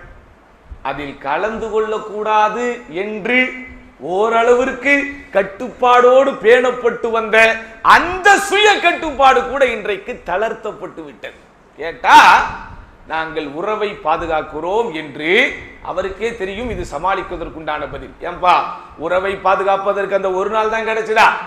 ஆடம்பரங்கள் அரங்கேற்றப்படுகின்ற, இசை கூத்து கச்சேரிகள் அரங்கேற்றப்படுகின்ற, ஆண் பெண் கலப்புகள் அரங்கேற்றப்படுகின்ற, விதத்தான விஷயங்கள் அரங்கேற்றப்படுகின்ற, தன்னுடைய குடும்பத்தின் கௌரவம் இத்தனை லட்சம் ரூபாய் அல்லது இத்தனை கோடி ரூபாய் இந்த திருமணத்திலே செலவு செய்யப்பட வேண்டும் என்று திமிராக நடத்தப்படுகின்ற அந்த வைபவத்தில் கலந்துதான் நீங்கள் உங்களுடைய குடும்ப உறவை பேண வேண்டுமா? உங்களுக்கு தெரியுமா? அறிஞர்கள் எல்லோரும் ஏகோபித்த முடிவில் கொடுத்திருக்கக்கூடிய ஃபத்வா. நீங்கள் வேண்டுமானால் ஆன்லைன் இஸ்லாம் QAவிலே போய் படித்து பாருங்கள். ஃபிக்ஹு ஸவாஜ் அலா தௌஇல் கிதாபி வ சுன்னா, குர்ஆன் சுன்னா ஒளியில் திருமணத்தின் சட்டங்கள் என்றவர்கள் எழுதி வைத்திருக்கிற புத்தகம் ஆங்கிலத்திலும் அரபு மொழியிலும் இருக்கிறது. அந்த திருமணத்தினுடைய ஒழுங்குகளை பற்றி அவர்கள் பேசிக்கொண்டே வரும்போது எந்த திருமணத்தில் ஷரியத்தினுடைய வரம்புகள் மீறப்படுகிறதோ அந்த திருமணத்தில் கலந்து கொள்பவர்கள் அதை அச்சமூட்டி எச்சரிக்கை செய்ய வேண்டும் என்கிற நோக்கம் இல்லாமல் கலந்து கொள்ளக்கூடாது என்று ஃபத்வாவை கொடுத்திருக்கிறார். அதைதான் நம்முடைய ஆசிரியர்கள் நமக்கு போதித்தார்கள். அதைதான் நம்முடைய ஆசிரியர் இன்றைக்கு பிரச்சாரம் செய்தார்கள். அன்றைக்கு அவர்கள் பிரச்சாரம் செய்யும் போது இன்முகத்தோடு ஏற்றுக்கொண்டவர்கள் எத்தனை விதமான கஷ்டங்கள் வந்தாலும் அதை தாங்கினார்கள். அடி உதைகளுக்கு ஆளாக்கப்பட்டார்கள். தொழுவும் போது தரதரவென்று இழுத்து தூர வீசப்பட்டார்கள். ஹவுலிலே தூக்கி எறியப்பட்டார்கள். வியாபாரங்கள் முடக்கப்பட்டது. எத்தனையோ பேருக்கு வெளிநாட்டு வாழ்க்கை கேள்விக்குறியானது. எத்தனையோ பேர்களுடைய திருமண பேச்சுவார்த்தை தடைபட்டது. எத்தனையோ பேர்கள் தங்களுடைய வியாபாரங்களை இழந்திருக்கிறார்கள். எத்தனையோ பேர் தங்களுடைய பொருளாதாரத்தை இழந்திருக்கிறார்கள். இப்படி எவ்வளவோ கஷ்டங்கள் பட்டு, எவ்வளவோ சிரமங்கள் பட்டு ஊருக்கு ஒரு ஆள் அன்றைக்கு தியாகம் செய்யக்கூடிய நிலைப்பாடுகள் இருந்தது. ஆனா இன்னைக்கு அவைகளை எல்லாம் பார்க்க முடியாத ஒரு காலகட்டத்தில் இருக்கிறோம். ரொம்ப சர்வ சாதாரணமாக எடுத்துக் கொண்டிருக்கிறோம். இப்படிப்பட்ட ஒரு கால சூழ்நிலையிலே இரண்டார்ந்த சகோதரர்களே, அல்லாஹ்வுடைய தண்டனை உடனுக்குடன் வந்து கொண்டிருக்கிறது. கொஞ்சம் சிந்தித்து பாருங்கள். இங்கே அந்த வயநாட்டு சம்பவத்திலே மரணத்தை அடைந்தவர்கள் அவர்களுடைய இறுதி நேரம் கொள்கையின் உறுதியாக இருந்தால் அதை குறித்து நாம் கவலைப்பட வேண்டியதில்லை. காரணம் அவர்களுடைய மறுமை பாதுகாக்கப்பட்டு விட்டது. ஆனா கொள்கையின் உறுதி இல்லாமல், அல்லாஹ்வுடைய மார்க்கத்தின் மீது நேசம் இல்லாமல், அல்லாஹ்வுடைய தூதர் ஸல்லல்லாஹு அலைஹி வஸல்லம் அவர்களை பின்பற்றாமல் பெருமானார் ஸல்லல்லாஹு அலைஹி வஸல்லம் சுன்னத்தை விருப்பத்திற்குரிய ஒன்றாக ஆக்காமல் வெறுமனே சந்தோஷமாக வாழ வேண்டும், நேரத்தை போக்க வேண்டும், குடும்பத்தோடு குதூகலமாக என்ஜாய் செய்ய வேண்டும் என்கிற எண்ணத்தோடு மாத்திரம் அவர்களுடைய மரணம் நிகழ்ந்திருந்தால் எவ்வளவு கொடுமையானது சகோதரர்களே. மரணம் நிச்சயம் எல்லோருக்கும் வரும், யாருக்கும் மரணம் வராமல் இருக்காது. ஆண்டாண்டு காலம் அழுதாலும் தொழுதாலும் மாண்டவர் மீள்வதில்லை, அதுதான் உண்மை. ஆனா யோசித்து பாருங்கள், அந்த மரண நேரத்திலே லா இலாஹ இல்லல்லாஹ் என்கிற கொள்கையில் இல்லாமல் ஒருவர் மரணித்திருந்தால், அல்லாஹ்வுக்கு இருக்கிற சக்தி அல்லாஹ் அல்லாதவர்களுக்கும் இருக்கிறது என்கிற கொள்கையோடு ஒருவர் மரணித்திருந்தால், தர்காக்களிலே சென்று வணக்க வழிபாடு செய்து அங்கே பிரார்த்தனைகள் செய்து அங்கே நேர்ச்சைகள் செய்து அந்த நிலையில் அவர் மரணித்திருந்தால் அவருடைய நிலைமைகள் என்ன ஆகும் என்பதை கொஞ்சம் கவலையோடு சிந்திக்க வேண்டும். என் அன்பார்ந்தவர்களே, இப்பொழுதெல்லாம் நமது பெரும்பான்மையான உரைகளில் நாங்கள் உதாரணங்கள் சொல்லும் போது இமாம்களுடைய வாழ்க்கை வரலாற்றில் நடந்ததை எல்லாம் இன்றைக்கு சொல்ல ஆரம்பித்து விட்டோம். ஒரு காலத்தில் சஹாபாக்களுடைய வாழ்க்கையில் நடந்த தியாகங்கள் தான் பேசப்பட்டது. இன்றைக்கு கொள்கை சார்ந்த தலைப்பாக இருந்தாலும், சத்தியத்தை எத்தி வைக்க வேண்டிய தலைப்பாக இருந்தாலும், அவ்வளவு ஏன் கொள்கையில் உறுதி என்று இன்று நாம் பேசுகின்ற தலைப்பாக இருந்தாலும், எங்கள் அமைப்பிற்கு வெளியே இருக்கக்கூடியவர்கள், இந்த ஜமாத்திற்கு வெளியே இருக்கக்கூடியவர்கள், இவர்களெல்லாம் வஹாபிகள், இவர்களெல்லாம் நஜ்ஜாத்துக்காரர்கள், இவர்களெல்லாம் புதிய கொள்கையை கொண்டு வந்திருப்பவர்கள் என்றெல்லாம் கூட்டிக் கொண்டிருக்கிறார்களே, அவர்கள் சிந்திக்க வேண்டும் என்கிற அந்த கவலையில் இவர்கள் ஏற்றுக்கொண்டிருக்கிற இமாம்கள் செய்த தியாகத்தையும் அவர்களிடத்திலே காணப்பட்ட அந்த கொள்கையின் உறுதியையும் கொஞ்சம் சொல்வதற்கு நாங்கள் ஆசைப்படுகிறோம். இமாம்கள் என்று சொன்னாலே 4 இமாம்கள் தான் நம்ம எல்லாருடைய நினைவுக்கு வரும்.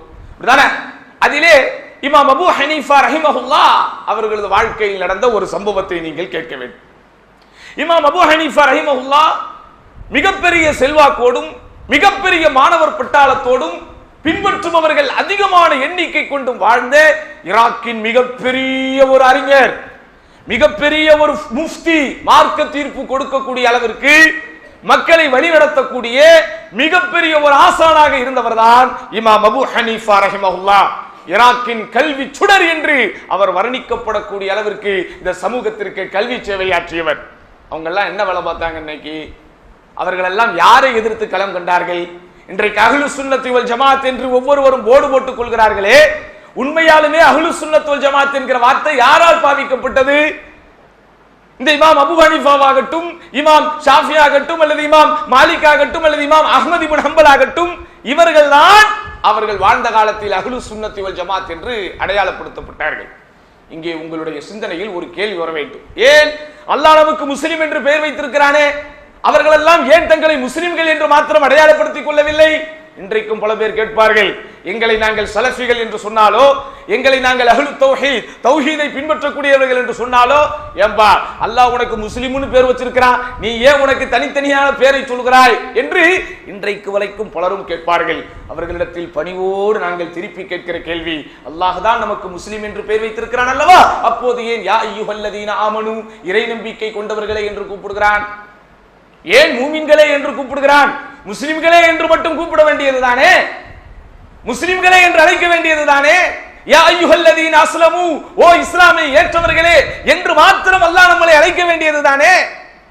ஏன் மூமினூன் என்கிறான்? ஏன் இறை நம்பிக்கையாளர்களே என்கிறான்? முஸ்லிம் என்கிற பொது பெயர் நமக்கு சூட்டப்பட்டாலும் முஸ்லிம் என்கிற பெயரில் கொள்கை ரீதியான குழப்பவாதிகள், முனாஃபிக்குகள் வாடும் போது அந்த முனாஃபிக்குகள் பின்பற்றுகிற இஸ்லாத்தை நீங்கள் பின்பற்றவில்லை, நீங்கள் உண்மையான மூமின்கள் பின்பற்றுகிற இஸ்லாத்தை பின்பற்றுகிறீர்கள். முஸ்லிம் என்கிற பொது பெயர் நமக்கு சூட்டப்பட்டாலும் அந்த முஸ்லிம்கள் கூட்டத்திலே வழிகட்டவர்கள் தங்களையும் முஸ்லிம்கள் என்று அடையாளப்படுத்தும் போது நீங்கள் முஃமின்கள் என்று இனம் காட்டப்படுகிறீர்கள்.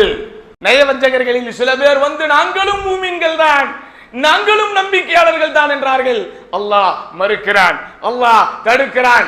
இல்லை, உங்களை நீங்கள் முஃமின்கள் என்று சொல்லாதீர்கள், உங்களை நீங்கள் இறை நம்பிக்கையாளர்கள் என்று சொல்லாதீர்கள், வேண்டுமானால் முஸ்லிம்கள் என்று சொல்லிக் கொள்ளுங்கள். ஆக முஸ்லிம் என்பது ஒரு பொது பெயராக நமக்கு சூட்டப்பட்டாலும் எங்கே குழப்பங்கள் இருக்கிறதோ, எங்கே இஸ்லாத்தின் பெயரால் குழப்பங்கள் வந்து விடுகிறதோ, அங்கே ஒருவன் தன்னை முஃமின் இறை நம்பிக்கையாளன் என்று அடையாளப்படுத்தப்பட வேண்டிய நிர்பந்தத்திலே இருக்கிறான். அதே மாதிரிதான் மூத்த சஹாபாக்களுடைய காலங்களுக்கு பிறகு, குறிப்பாக ஹலீஃபாக்களுடைய காலத்திற்கு பிறகு இந்த சமூகத்திலே நிறைய அனாச்சாரங்கள் இஸ்லாமிய மார்க்கத்தின் பெயரால் அவிழ்த்து விடப்பட்டன. லாத்து, உஸ்ஸா, மனாத்து, யஊஸ், யஊக், நஸ்ரு, ஹுமல் என்கிற பெயரில் எல்லாம் அன்றைய சிலைகள் வணங்கப்பட்டனவே, சிற்பங்கள் வணங்கப்பட்டனவே. யார் இவர்கள்? இவர்களுடைய பெயர்களுக்கு பின்னால் இருக்கிற பின்னணி என்ன? இந்த பெயர்கள் மட்டும் ஏன் குறிப்பிடப்பட வேண்டும்? அவர்கள் மட்டும் ஏன் இணை தெய்வங்களாக வணங்கப்பட வேண்டும்? எல்லோருமே ஒரு காலத்தில் நல்லோர்களாக வாழ்ந்தவர்கள், மக்களுக்கு சேவை செய்தவர்கள், மனித புனிதர்களாக வாழ்ந்தவர்கள், பாவக்கரை பெரும்பாலும் படாதவர்கள், பொதுமக்களை விட்டும் கொஞ்சம் தூரமாக இருந்து அல்லது பொதுமக்கள் தங்களுடைய கண்களால் கண்டு ஆச்சரியப்படத்தக்க வகையில் ஆன்மீக வாழ்க்கையிலே இருந்தவர்கள். அவர்கள் இறந்ததற்கு பிறகு, ஆஹா, உங்களை மாதிரி நம்மளால வாழ முடியலையே, இப்படியெல்லாம் நல்லவர்கள் வாழ்ந்துட்டு போனாங்களே, அவங்கள நம்ம நினைக்கணும், அவர்களை பற்றி நாம் கொஞ்சம் நினைவு கூற வேண்டும் என்கிற எண்ணத்தில் அவர்களின் பெயரில் வரைபடங்கள் உருவாக்கப்பட்டு, சிலைகள் உருவாக்கப்பட்டு, சிற்பங்கள் உருவாக்கப்பட்டு அப்படி வணங்கப்பட்டவர்கள் தான் அவர்கள். அதற்கும் இன்றைக்கு நம்முடைய சமகாலத்தில் அவுலியாக்கள் என்கிற பெயரிலே வணங்கப்படுபவர்களுக்கும் இடையில் எந்த வித்தியாசத்தையாவது நீங்கள் பார்க்க முடியுமா? லாத்து, உஸ்ஸா என்று அல்லாஹ் சொல்லுகிறானே, அவர்கள் எல்லாம் அல்லாஹ்வின் நேசர்களாக வாழ்ந்தவர்கள். அவர்கள் வாழுகிற காலத்தில் ஏனைய மக்களை விட ஆன்மீக பாதையில் கொஞ்சம் கூடுதல் சுரத்து கொண்டவர்கள். அதே மாதிரிதான் இன்றைக்கு அவுலியாக்களை பற்றி பேசப்படுகிறது. இவர்கள் எல்லாம் அல்லாஹ்வின் நேசர்களாக வாழ்ந்தவர்கள், ஆன்மீகத்தின் உச்சத்திலே இருந்தவர்கள், பக்தி முக்தி அடைந்தவர்கள். இருந்து விட்டு போகட்டும், அல்லாஹ் அவர்களை நல்லவர்களாக வைக்கட்டும். அதற்காக அவர்களை அழைத்து பிரார்த்திக்க முடியுமா? அதற்காக அவர்களுக்கு நேர்ச்சி செய்ய முடியுமா? அதற்காக அவர்களிடத்திலே பாதுகாப்பு தேட முடியுமா? அதற்காக அவர்களிடத்தில் உதவிதான் கோர முடியுமா? வாழ்ந்தவர்களே, அல்லாஹ்வை நேசிக்கக்கூடிய நேசர்களில் ஒருவர் ஆன்மீகத்தின் உச்சத்திலே இருக்கிறார், பக்தியின் முத்தியிலே இருக்கிறார் என்பதற்காக அவர் அழைக்கப்படலாம், வணங்கப்படலாம் என்றால் அல்லாஹ்வின் தூதர் ஸல்லல்லாஹு அலைஹி வஸல்லம் அவர்களை அழைத்து விட்டு போகலாமே, 4 கலீஃபாக்களை அழைத்து விட்டு போகலாமே, அவர்களுக்கெல்லாம் முன்பு வாழ்ந்த இறை தூதர் இப்ராஹிம் நபி அழைத்து விட்டு போகலாமே, அதே இறை தூதர் ஈசா அலைஹிஸ்ஸலாத்து வஸ்ஸலாம் அவர்களை அழைப்பவர்கள் தானே நீங்கள் நஸ்ரானிகள் என்று சொல்லுகிறீர்கள். ஈசா நபி அல்லாஹ்வுடைய நேசர் இல்லையா? ஈசா நபி அவுலியாக்களில் ஒருவர் இல்லையா? ஈசா நபி இறை தூதர்களில் ஒருவர் தானே. இன்னும் சொல்ல போனால் அல்லாஹ்வால் அனுப்பப்பட்ட எல்லா இறை தூதர்களும் இறந்து விட்டார்கள் ஈசா நபியை தவிர. அவங்கள வணங்கினா நஸ்ரானி, அவங்க கிட்ட துவா கேட்டா நஸ்ரானி, மற்றவர்களிடத்திலே துவா கேட்டால் மட்டும் எப்படி சகோதரர்களே ஆகும்? கொஞ்சம் சிந்தித்து பாருங்கள். இதைதான் 40 ஆண்டு காலமாக இந்த அமைப்பு சொல்லிக் கொண்டிருக்கிறது. சிந்தியுங்கள். இந்த கொள்கைக்காகத்தான் அன்றைக்கு வாழ்ந்த இமாம்களும் தியாகம் செய்தார்கள். ஈராக்கிலே இருந்த அபு ஹனீஃபா ரஹிமஹுல்லா அவர்களை அன்றைக்கு ஆட்சியில் இருந்தவர் அவரை கவா என்கிற அந்த நீதிபதி பொறுப்பை ஏற்றுக்கொள்ளும்படி நிர்பந்திக்கிறார். பல்வேறு விதமான பிதாத்துகளை சமூகத்திலே அரங்கேற்றி, பல்வேறு விதமான கொள்கை குழப்பங்களை சமூகத்திலே உண்டு பண்ணி பிதாத்வாசிகளுக்கு அடைக்கலம் கொடுத்து கொண்டிருந்த ஒரு குறிப்பிட்ட நபர் அபு ஹனீஃபா ரஹிமஹுல்லா அவர்களை நிர்பந்திக்கிறார். நீங்கள் நீதிபதியாக பொறுப்பு ஏற்றுக்கொள்ளுங்கள் என்று நிர்பந்திக்கிறார். எதுக்கு தெரியுமா? எதுக்கு தெரியுமா? சமூகத்தின் அங்கீகாரத்தை பெறுவதற்கு. ஒரு அறிஞர், ஒரு இமாம் அபு ஹனீஃபா ஒருவரை ஆதரித்து விட்டால், ஒருவர் சொல்லுகிற கருத்தை இமாம் அபு ஹனீஃபா ஃபத்வாவாக கொடுத்து விட்டால், ஒட்டுமொத்த ஈராக் தேசமே கருத்து வேறுபாடு இல்லாமல் அதை ஏற்றுக்கொள்ளக்கூடிய அளவிற்கு சன்மார்க்க பெயரிலே மிகப்பெரிய சமுதாய அங்கீகாரம் பெற்றவர் இமாம் அபு ஹனீஃபா. அல்லாஹ்வை பயந்தார், கொள்கையில் உறுதி கொண்டார். எவ்வளவு பெரிய மக்கள் செல்வாக்கு அவரிடத்திலே இருந்தாலும், எவ்வளவு பெரிய மக்கள் கூட்டம் அவரிடத்திலே இருந்தாலும் ஒரு காலம் அவர் சத்தியத்தில் இருந்து பின்வாங்க மாட்டேன் என்று சொல்லி இறுதி வரைக்கும் இவர்கள் மீது நிர்பந்தித்த அந்த பொறுப்பை ஏற்றுக்கொள்ள மாட்டேன் என்று சொன்னார். சாட்டைகளால் அடிக்கப்படுகிறார், கடைசியில் சிறையிலே அடைக்கப்படுகிறார். இன்முகத்தோடு ஏற்றுக்கொண்டு அந்த வழியிலேயே அவர் இறக்கவும் செய்கிறார். இதுதான் கொள்கையின் உறுதி. இதுதான் கொள்கையின் உறுதி. தேடி வந்த பதவி சுகத்தை ஏற்றுக்கொள்ளாமல் இந்த மார்க்கத்திற்காக தியாகம் செய்தார்கள். தேடி வந்த வசதியாக வாழ்வதற்குண்டான வாய்ப்புகள் அனைத்தும் மிக இலகுவாக வாசல் தேடி வந்த போதும் அதை தூக்கி எறிந்துவிட்டு ஏழ்மையில் ஏங்கினாலும் வறுமையில் வாடினாலும் அசத்தியத்திற்கு ஒரு காலம் துணை போக மாட்டேன் என்று சொன்னார் இமாம் அபு ஹனீஃபா. இன்னைக்கு என்ன நடக்குது? அவர்கள் எல்லாம் யாரை எதிர்த்து களம் கண்டார்கள்? அவர்கள் ஏன் தங்களை அஹ்லுஸ் சுன்னத் வல் ஜமாத் என்று அழைக்கப்படுவதற்கு அவர்கள் நிர்பந்திக்கப்பட்டார்கள்? முதலாக அஹ்லுஸ் சுன்னத் வல் ஜமாத் என்கிற இந்த வார்த்தை பதத்தை பயன்படுத்தியது யார் தெரியுமா? அப்துல்லாஹ் இப்னு அப்பாஸ் ரலியல்லாஹு அன்ஹு. குர்ஆன்ல ஒரு வசனம் வருது, யௌம தபியது வுஜூஹுன் வ தஸ்வத் என்று வருவது. சில முகங்கள் மறுமையில் வெள்ளையாக இருக்கும், சில முகங்கள் மறுமையில் கருமையாக இருக்கும். அதாவது சொர்க்கத்திலே இருக்கிற முகங்கள் வெள்ளை வெளியேர் என்று இருக்கும், நரகத்திலே இருக்கிற முகங்கள் கருமை அடைந்து இருக்கும் என்கிற ஒரு வேத வசனத்தை அப்துல்லாஹ் இப்னு அப்பாஸ் ரலியல்லாஹு அவர்கள் ஓதி காட்டும் போது குறிப்பெடுத்துக் கொள்ளுங்கள் என் அன்பார்ந்த இளம் சமுதாயமே. அப்போது அப்துல்லாஹ் இப்னு அப்பாஸ் ரலியல்லாஹு அன்ஹு அவர்கள் பயன்படுத்திய வார்த்தை தபியது வுஜூஹு அஹ்லி சுன்னத்தி வல் ஜமாஅத், தஸ்வது வுஜூஹு அஹ்லுல் பித்அத்தி வல் ضلالத் அப்படின்னா. யாரெல்லாம் அஹ்லுஸ் சுன்னாவாக இருந்தார்களோ அவர்களுடைய முகங்கள் எல்லாம் பிரகாசமாக இருக்கும். யாரெல்லாம் அஹ்லுல் பித்ஆவாக இருந்தார்களோ, பித்அத்தை அரங்கேற்றினார்களோ அவர்களுடைய முகங்கள் எல்லாம் கருமையாக இருக்கும் என்று முதலாக இந்த சமூகத்திலே அஹ்லுஸ் சுன்னத் வல் ஜமாஅத் என்கிற வார்த்தையை நமக்கு வந்திருக்கிற அல்லது நாம் பார்த்திருக்கிற தரவுகளின் அடிப்படையிலே அப்துல்லாஹ் இப்னு அப்பாஸ் ரலியல்லாஹு அன்ஹு தான் சொல்றாங்க.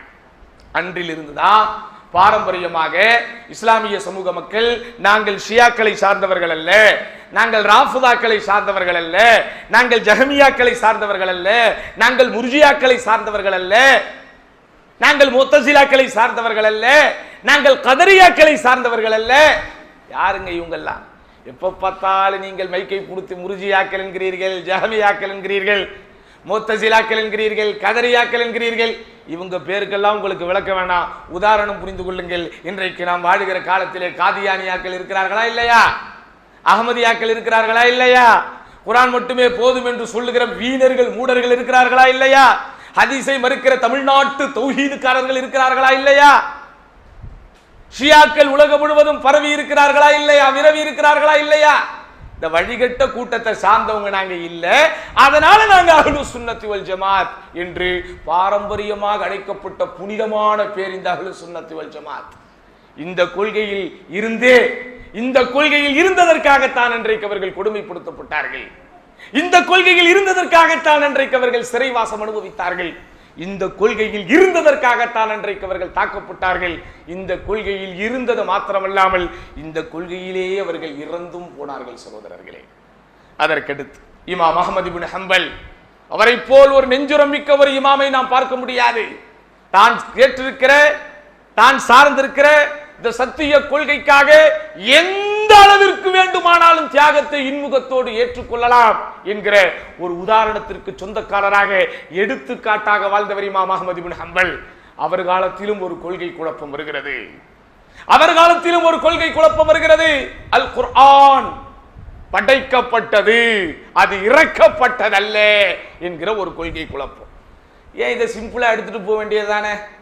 குர்ஆன் படைக்கப்பட்டதுன்னு சொன்னா என்ன, இறக்கப்பட்டதுன்னு சொன்னா என்ன, அதுல என்ன பிரச்சனை என்று ஆழமான வாசிப்பில்லாதவர்கள் நினைக்கலாம்.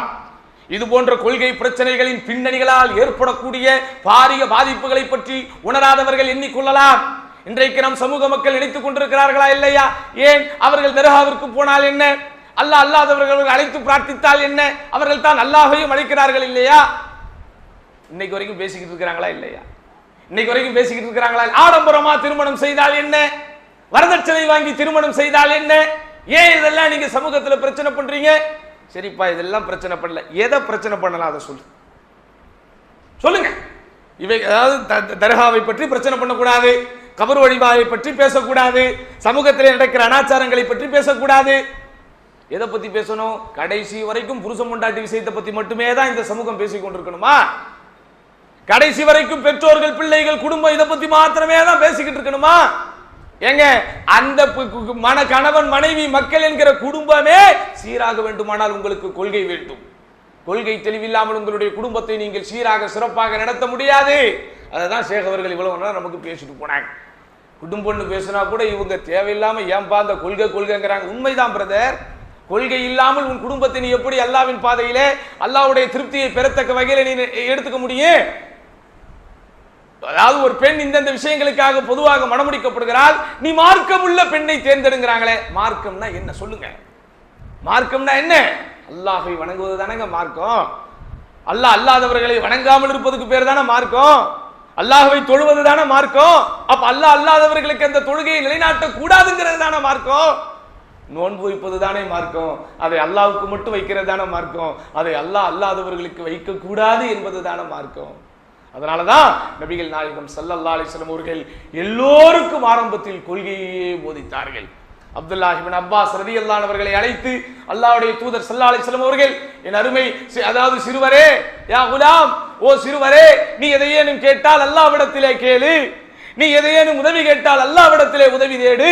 உலகத்தில் இருக்கிற மக்கள் எல்லோரும் ஒன்று கூடி உனக்கு ஒன்றை தர வேண்டும் என்று நாடினாலும் அல்லாஹ் நாடாவிட்டால் அது உனக்கு கிடைக்காது. உலகம் முழுவதும் ஒன்று கூடி உனக்கு வரவேண்டிய ஒன்றை தடுக்க வேண்டும் என்று அவர்கள் நாடினால் அல்லாஹ் நாடாமல் எவராலும் தடுக்க முடியாது என்று சொன்னார்களே, அப்போது அந்த அப்துல்லாஹ் இப்னு அப்பாஸ் ரலியல்லாஹு வயது என்ன? ஆராய்ச்சி செய்து பாருங்கள், 5 வயது. 5 வயசு பிள்ளைக்கு அல்லாஹ்வுடைய தூதர் எவ்வளவு பெரிய தௌஹீத, எவ்வளவு பெரிய அகீதாவை சொல்லி கொடுக்கிறாங்க. ஆனால் இன்றைக்கு இந்த சிறு பிள்ளைகளுக்கு பெற்றோர்களாகிய நீங்கள் சொல்லிக் கொடுத்திருக்கிறீர்களா? இந்த சிறு பிள்ளைகளுக்கு பொறுப்பாளர்களாகிய நீங்கள் சொல்லிக் கொடுத்திருக்கிறீர்களா? அதுதான் கொள்கையின் உறுதி. அதுதான் கடைசி வரைக்கும் உங்களை கொண்டு போய் சேர்க்கும். அப்போ அல்லாஹ்வுடைய வேதத்தை படைக்கப்பட்டது என்கிற ஒரு புதிய பிதஅத்தை, ஒரு கொள்கை ரீதியான பிதஅத்தை அன்றைக்கு சமூக மக்கள் உள்வாங்குகிறார்கள். அல்லாஹ்வுடைய கலாமை அல்லாஹ்வால் படைக்கப்பட்டது என்றால் அல்லாஹ் தன்னுடைய பேச்சை தானே படைத்து விட்டான் என்றாகிவிடும். அல்லாஹ்வுடைய கலாம், அல்லாஹ்வுடைய பேச்சு என்பது அல்லாஹ்வுடைய சிஃபத்துகளில் ஒன்று, அல்லாஹ்வுடைய பண்புகளில் ஒன்று. அப்ப அல்லாஹ்வின் பண்பில் எந்த ஒன்றும் படைப்பினமாக இருக்க முடியாது. அதை நீங்கள் படைக்கப்பட்டது என்று சொல்லிவிட்டால் அல்லாஹ்வுக்கு இருக்கக்கூடிய சிஃபத்தை நீங்கள் குறைத்து மதிப்பிடுகிறீர்கள். அல்லாஹ்வுடைய சிஃபத்தை படைப்புகளோடு நீங்கள் ஒற்றுப்படுத்துகிறீர்கள். அப்ப அது என்னது? இணை வைப்பு. அப்ப அது என்னது? இணை வைப்பு. அன்றைய காலத்திலே இருந்த ஷிர்க்.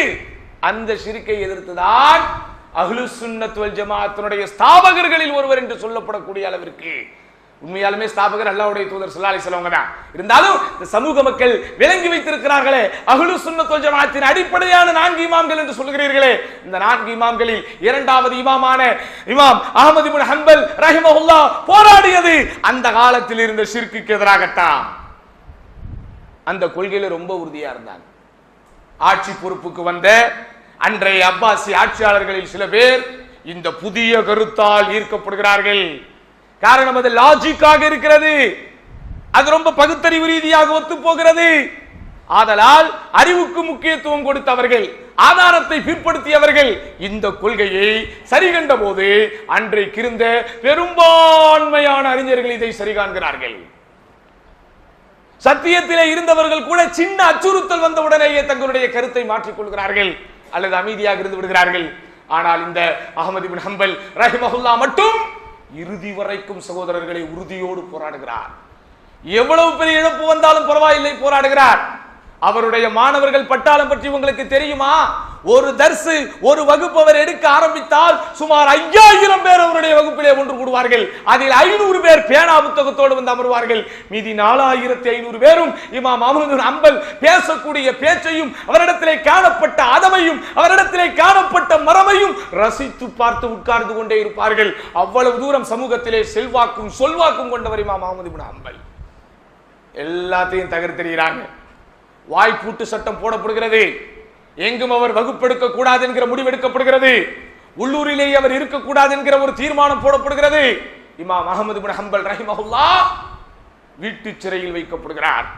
ஆனாலும் அவர் கொள்கையில் இருந்து மாறவில்லை. திரும்ப திரும்ப அவர் நிர்பந்திக்கப்படுகிறார். இப்போது உங்களுடைய நிலைப்பாடு என்ன? இப்போது உங்களுடைய நிலைப்பாடு என்ன? இறுதி வரைக்கும் சொல்லுவேன், அல் குர்ஆனு கலாமுல்லாஹ், குர்ஆன் என்பது அல்லாஹ்வுடைய வேதம் தான், அது படைக்கப்பட்டதல்ல என்று சொன்னவுடன் ஆத்திரம் அவர்களுக்கு தலைக்கேறுகிறது. அதுவரைக்கும் வீட்டுக்காவல் இருந்த இமாம் அஹ்மத் இப்னு ஹம்பல் சிறைச்சாலைக்கு இழுத்து வரப்படுகிறார். சொல்லலாம் துயரங்களுக்கு ஆளாக்கப்படுகிறார். எல்லா மக்களையும் ஒன்று கூட்டி ஒரு பொது வெளியிலே மிகப்பெரிய ஒரு மக்கள் திரளை ஒன்று பண்ணி அவர்களுக்கு மத்தியிலே இமாம் அஹ்மத் இப்னு ஹம்பல் ரஹிமஹுல்லாஹ் அவர்களுக்கு சங்கிலியால் பூட்டி மிக பெரும் சாட்டையை எடுத்துக்கொண்டு அவரை அடிப்பதற்கு தயாராக இருக்கும் போது கேட்கிறார்கள் கேள்வி, இப்போது சொல், குர்ஆனை பற்றி உன்னுடைய நிலைப்பாடு என்ன? அல் குர்ஆனு கலாமுல்லாஹ், அல் குர்ஆனு கலாமுல்லாஹ், அல் குர்ஆனு கலாமுல்லாஹ் கைர மக்லூக். அதேதான் திரும்ப சொல்றார். குர்ஆன் அல்லாஹ்வுடைய வேதம், குர்ஆன் அருளப்பட்ட வேதம், அது படைக்கப்பட்டதல்ல. சுப்ஹானல்லாஹில் அதீம். ஓங்கி ஒரு அடி அடிக்கிறார்கள், சாட்டையால் சரியான அடி அடிக்கிறார்கள்.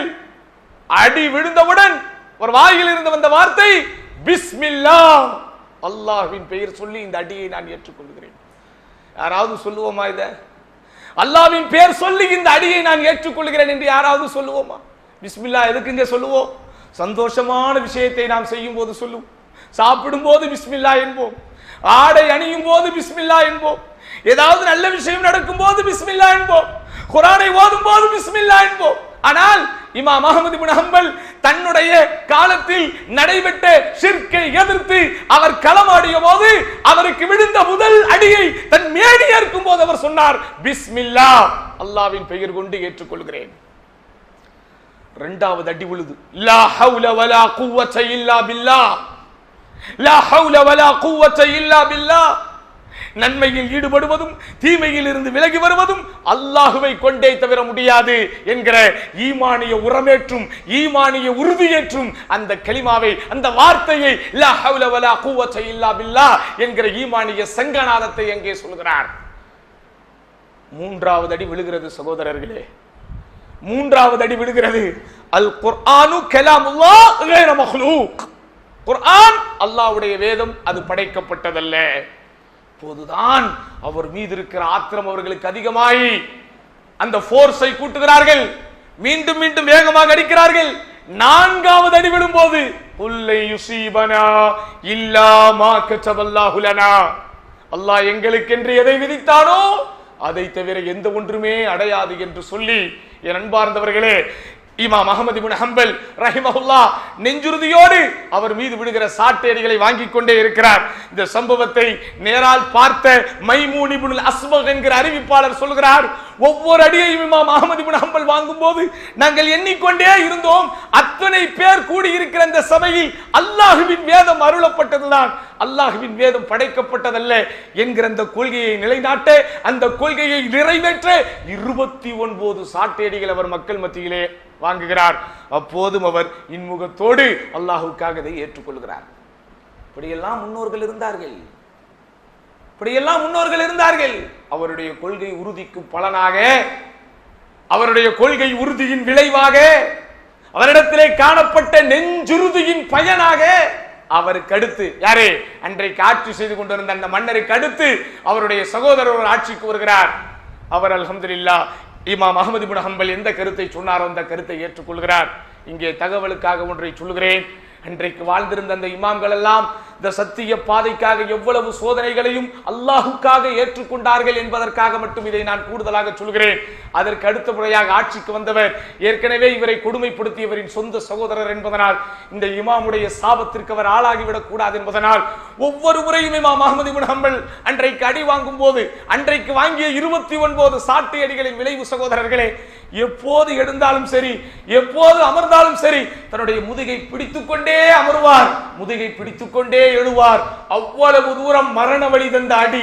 உடனே அடுத்து வந்த ஆட்சியாளர் சொல்கிறார், இமாம் அவர்களே, அல்லாஹ்வுக்காக என்னுடைய சகோதரரை நீங்கள் மன்னித்து விடுங்கள், உங்களுடைய சாபத்திற்கு அவர் ஆளாகிவிடக் கூடாது என்கிறார். அப்போது நெஞ்சிருந்தியோடு இமாம் அஹ்மத் இப்னு ஹம்பல் சொன்னார், நான் அல்லாஹ்வுக்காக அவரை மன்னித்து விடுகிறேன் அப்படிங்கிறார். இப்படியெல்லாம் வாழ்ந்துதாங்க நம்ம கிட்ட மார்க்க வந்துச்சு, இப்படியெல்லாம் வாழ்ந்துதான் மார்க் இன்னைக்கு வந்துச்சு. ஆனா இன்னைக்கு நம்ம என்ன நினைக்கிறோம், இதெல்லாம் அந்த காலம், இதெல்லாம் அந்த காலம்.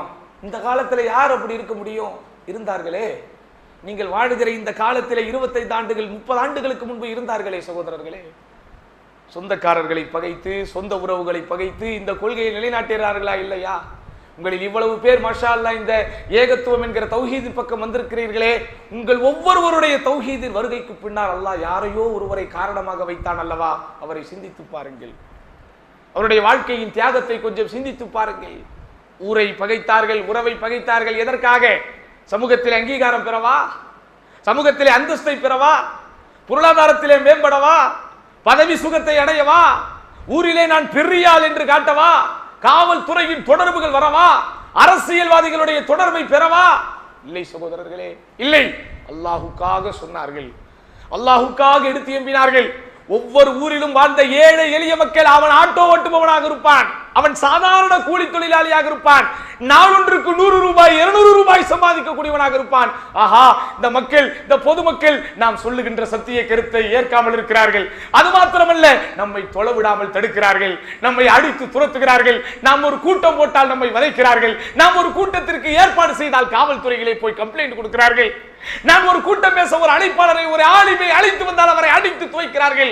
எங்கள் ஊரில் ஒரு பள்ளி வேண்டும், எங்கள் ஊரிலே ஒரு மர்கஸ் வேண்டும். ஒரு காலத்தில் மஸ்ஜிதுகள் எல்லாம் மர்கஸ்களாக இயங்கின, அவைகளெல்லாம் அல்லாஹ்வின் சங்கநாதத்தை எடுத்து எடுத்து எம்பின சகோதரர்களே. இன்றைக்கு மர்கஸ்களை எல்லாம் பெரும்பாலும் மஸ்ஜிதுகளாக மட்டுமே வைத்துக் கொண்டிருக்கிறோம். கவலைப்படுங்கள் இஸ்லாமிய சமூகமே, கவலைப்படுங்கள். ஊருக்கு 2 பேராவது இருக்கணுமா இல்லையா? ஊருக்கு ஒரு 2-3 பேராவது வேணுமா இல்லையா? எல்லாம் அவங்க செஞ்சிட்டாங்க போயிட்டாங்க என்று அப்படியே போய்விட்டால் யார் சகோதரர்களே அடுத்த தலைமுறைக்கு கொண்டு போய் சேர்ப்பது? கவலைப்படுங்கள் இளைஞர்களே, கவலைப்படுங்கள். ஆனால் இன்றைக்கும் தியாகம் செய்பவர்கள் இருக்கிறார்கள், இன்றைக்கும் தியாகம் செய்பவர்கள் இருக்கிறார்கள். வட்டி இந்த வியாபாரத்திலே கலந்திருக்கிறது, வட்டி இந்த வேலையிலே கலந்திருக்கிறது என்பதனால் லட்சக்கணக்கில் சம்பளம் வாங்கக்கூடிய அந்த வேலையை தூக்கி எறிந்துவிட்டு மார்க்கத்திற்காக சாதாரண வியாபாரம் செய்கிற இளைஞர்கள் இன்றும் இருக்கத்தான் செய்கிறார்கள், இன்றும் இருக்கத்தான் செய்கிறார்கள். கொள்கைவாதியான ஒருவனைத்தான் நான் தேர்ந்தெடுப்பேன், வரதட்சணை வாங்காமல் வரக்கூடியவனைத்தான் நான் கல்யாணம் செய்து கொள்வேன் என்கிற நெஞ்சுறுதியோடு 25 வயதை தாண்டி 30 வயதை தாண்டியும் வாழக்கூடிய குமரிகள் இந்த நாட்டிலே இருக்கத்தான் செய்கிறார்கள், இல்லாமல்லாம் இல்லை. ஆனா பொதுஜனம் எல்லாத்தையும் இன்னைக்கு சிம்பிள் ஆக்கிடுச்சு. பொதுவாக வாழக்கூடிய சமூகம் எல்லாவற்றையும் சாதாரணமாக எடுத்துக்கொண்டது. இதே மிம்பர் மேடையிலே பேசப்படக்கூடிய கருத்துக்கள் எவ்வளவு சத்தமாக பேசப்பட்டாலும் அதில் எதை இவன் ஏற்றுக்கொள்கிறானோ, அது எது இவனுக்கு பிடிக்கிறதோ அதை மட்டுமே சன்மார்க்க சிந்தனையாக எடுத்துக்கொண்டு சொல்கிறான். எது இவனுடைய வாழ்க்கையில் சம்பந்தப்படுகிறதோ, எது இவனை அச்சமூட்டி எச்சரிக்கை செய்கிறதோ அதையெல்லாம் புரியாதவர்கள் பேசுகிறார்கள், உலகம் தெரியாதவர்கள் பேசுகிறார்கள், அப்டேட் ஆகாதவர்கள் பேசுகிறார்கள் என்று அதை சாதாரணமான முறையிலே கடந்து செல்லக்கூடிய ஒரு காலத்திலே வாழ்ந்து கொண்டிருக்கிறோம் சகோதரர்களை, வாழ்ந்து கொண்டிருக்கிறோம். அடுத்த இமாம்களுடைய வரலாறை கேளுங்க. இமாம் மாலிக் ரஹிமஹுல்லா. இந்த இமாம்களுடைய வரலாற்றை நான் சொல்வதற்குண்டான காரணத்தை நான் உங்களுக்கு சொல்லிவிட்டேன். காரணம், நம்ம எல்லாம் என்னவோ இமாம்களுக்கு எதிரானவர்கள் போல இன்றும் இவர்கள் சித்தரித்துக் கொண்டிருக்கிறார்கள். எந்த இமாம்களுக்கும் நாங்கள் எதிரானவர்கள் அல்ல, மாறாக எந்த தனி இமாமுக்கும் நாங்கள் சொந்தக்காரர்கள் அல்ல. எல்லா அஹ்லு சுன்னாவின் இமாம்களையும் ஏற்றுக்கொள்கிறோம். இந்த 4 இமாம்கள் மட்டுமல்ல, இமாம் இப்னு தைமியா, இமாம் இப்னுல் கய்யிம், இமாம் முஹம்மது அப்துல் வஹாப் என்கிற எல்லா இமாம்களையும் நாங்கள் ஏற்றுக்கொள்கிறோம். தக்லீது செய்வதற்காக அல்ல, கண்மூடித்தனமாக பின்பற்றுவதற்காக அல்ல, சன்மார்க்கத்தின் சத்திய கருத்துக்களை எடுத்துக் கொள்வதற்காக. இதே போன்று சகோதரர்களே, இமாம் மாலிக் ரஹிமஹுல்லா அவர்களும் அவர்கள் வாழ்கிற ஒரு காலத்திலே ஒரு கருத்து பரப்பப்படுகிறது. அல்லாஹ்வுடைய பெயர்கள் பண்புகள் பற்றிய அந்த கொள்கை குழப்பங்கள் பரப்பப்படுகிறது. அவரும் சாட்டையடிக்கு ஆளாகிறார். அவருடைய கையும், அதாவது தோல் புஜத்திலிருந்து கை கீழே இறங்கக்கூடிய அளவிற்கு அவர் அடித்து துவைக்கப்படுகிறார். ஆனாலும் இறுதி வரைக்கும் உறுதியோடு இருந்த சகோதரர்களே, அவர்கள் என்ன செஞ்சாங்க? இந்த கொள்கைகளை காப்பாற்றினார்கள். எல்லோரும் சொல்லுவார்கள், இந்த முஹம்மது இப்னு அப்துல் வஹாப் ரஹிமஹுல்லா அவர் பேரை சொல்லித்தான் நம்மளை வஹாபிகள் வஹாபிகள் என்று இவர்கள் வசைபாடுவது. அன்பார்ந்தவர்களே, இவ்வளவு நேரம் நாங்கள் பேசியதை நீங்கள் கேட்காவிட்டாலும் பரவாயில்லை, தயவு செய்து இந்த ஒரு கருத்தையாவது கேளுங்கள். இமாம் முஹம்மது அப்துல் வஹாப் அவரை பற்றி இவர்கள் வைக்கக்கூடிய அபாண்டமான குற்றச்சாட்டுகள், பழிச்சொற்கள் இருக்கிறதே, அல்லாஹு அக்பர். இந்த உலகத்தில் சத்திய கருத்தை எடுத்து எம்பிய அறிஞர்களில் இமாம் முஹம்மது அப்துல் வஹாப் அவர்களும் இமாம் இப்னு தைமியா அவர்களும் பாதிக்கப்பட்டதை போல், கடுஞ்சொற்களுக்கு ஆளாக்கப்பட்டதை போல், சபிக்கப்பட்டதை போல் வேறு யாருடைய வரலாறை நம்ம பார்க்க முடியாது. அவ்வளவு தூரம் இன்று வரைக்கும் இந்த கொள்கை குழப்பவாதிகளால் அவர்கள் குதறப்படுகிறார்கள் சகோதரர்களே. அவர் மேல வைக்கிற பெரிய குற்றச்சாட்டு என்ன தெரியுமா? மன்னர் சவுத், யாரு? முகமது இப்னு சவுத் இருக்காரு, முகமது இப்னு சவுத், சவுதி அரேபியாவுடைய ஃபவுண்டருங்கிறோமே, அவருடைய தொடர்பு, அவரோடு சேர்ந்து இவருக்கு கிடைக்கக்கூடிய வளமான வாழ்வு, அதற்காகத்தான் இவங்க வஹாபிசத்தையே நிறுவனாங்க. வஹாபிசம் என்கிற வார்த்தைக்கு உங்களால் டெஃபினேஷன் சொல்ல முடியுமா? வஹாபிசம் என்கிற ஒரு வார்த்தைக்கு யாராவது டெஃபினேஷன் சொல்ல முடியுமா? அப்படி ஒரு கொள்கை அவர் ஏற்றினாரா? அப்படி யாருக்கு நீங்க இசம்ங்கிற ஒரு வார்த்தையை சொல்லணும்? இவருக்கு முன்பு யாருமே இந்த சிந்தனையை பேசவில்லை, இவர்தான் முதலில் பேசினார் அப்படின்னா நீங்க அவருக்கு இசம் என்று சொல்லணும். ஆனா இமாம் முஹம்மது அப்துல் வஹாப் அவருடைய வாய் வழி வாக்குமூலம், அவருடைய வாழ்வியல் வாக்குமூலம் இன்று வரைக்கும் பாதுகாக்கப்படுகிறது. அதில இமாம் அபூ ஹனீஃபா ஆரம்பித்து நான் பட்டியல் போட்ட எல்லா இமாம்களுடைய கருத்துக்களையும் அவர் எடுத்து சொல்றார். அப்படின்னா என்ன அர்த்தம்? அந்த இமாம்கள் என்ன சொன்னாங்களோ அதுதான் இவரும் சொன்னார். ஆனால் அவர் வாழ்ந்திருந்த, அவர் இந்த பிரச்சாரத்தை முன்னெடுத்த காலகட்டத்தில் கபர் வழிபாடு தலை விரித்து ஆடிய ஒரு காலகட்டம் அது. மதுஹப் என்கிற பெயரிலே வெறி கொண்டவர்கள் மிகப்பெரிய வன்மமாக நடந்து கொண்ட காலம் அது. கடுமையான முறையிலே துன்புறுத்தப்படுகிறார். எந்த ஊரிலும் அவர் நிலையாக இருக்க முடியாத ஒரு சூழ்நிலை வருகிறது. என் அன்பார்ந்தவர்களே, அவருடைய திருமணமே அவரது 40 வயதிற்கு பிறகுதான் நடக்கிறது. அவருடைய திருமணமே எத்தனை வயசுக்கு பிறகு நடக்குது? 40 வயதுக்கு பிறகுதான் நடக்கிறது. மன்னரோடு தொடர்பு பெற்று, அரசியந்திரத்தோடு தொடர்பு பெற்று, வளமான வாழ்க்கையை, அதிகாரத்திற்குரிய வாழ்க்கையை, படாட்டோபமான வாழ்க்கையை, ஆடம்பரமான வாழ்க்கையை தான் ஒருவர் வாடுகிறார் என்றால் அவருடைய திருமணம் ஏங்க 40 வயசு வரைக்கும் தள்ளி போகணும்? அவர் எங்க ஊரா துரத்தப்படணும்? அவர் எங்க நாடா துரத்தப்படணும்? யோசித்து பாருங்கள் சகோதரர்களே. எல்லோரும் தியாகம் செய்தார்கள், கஷ்டப்பட்டார்கள், கதற கதற தாக்கப்பட்டார்கள். ஆனாலும் இறுதி வரைக்கும் உறுதியோடு இந்த கொள்கையில் இருந்தார்கள், இறுதி வரைக்கும் உறுதியோடு இந்த கொள்கையில் பயணித்தார்கள்.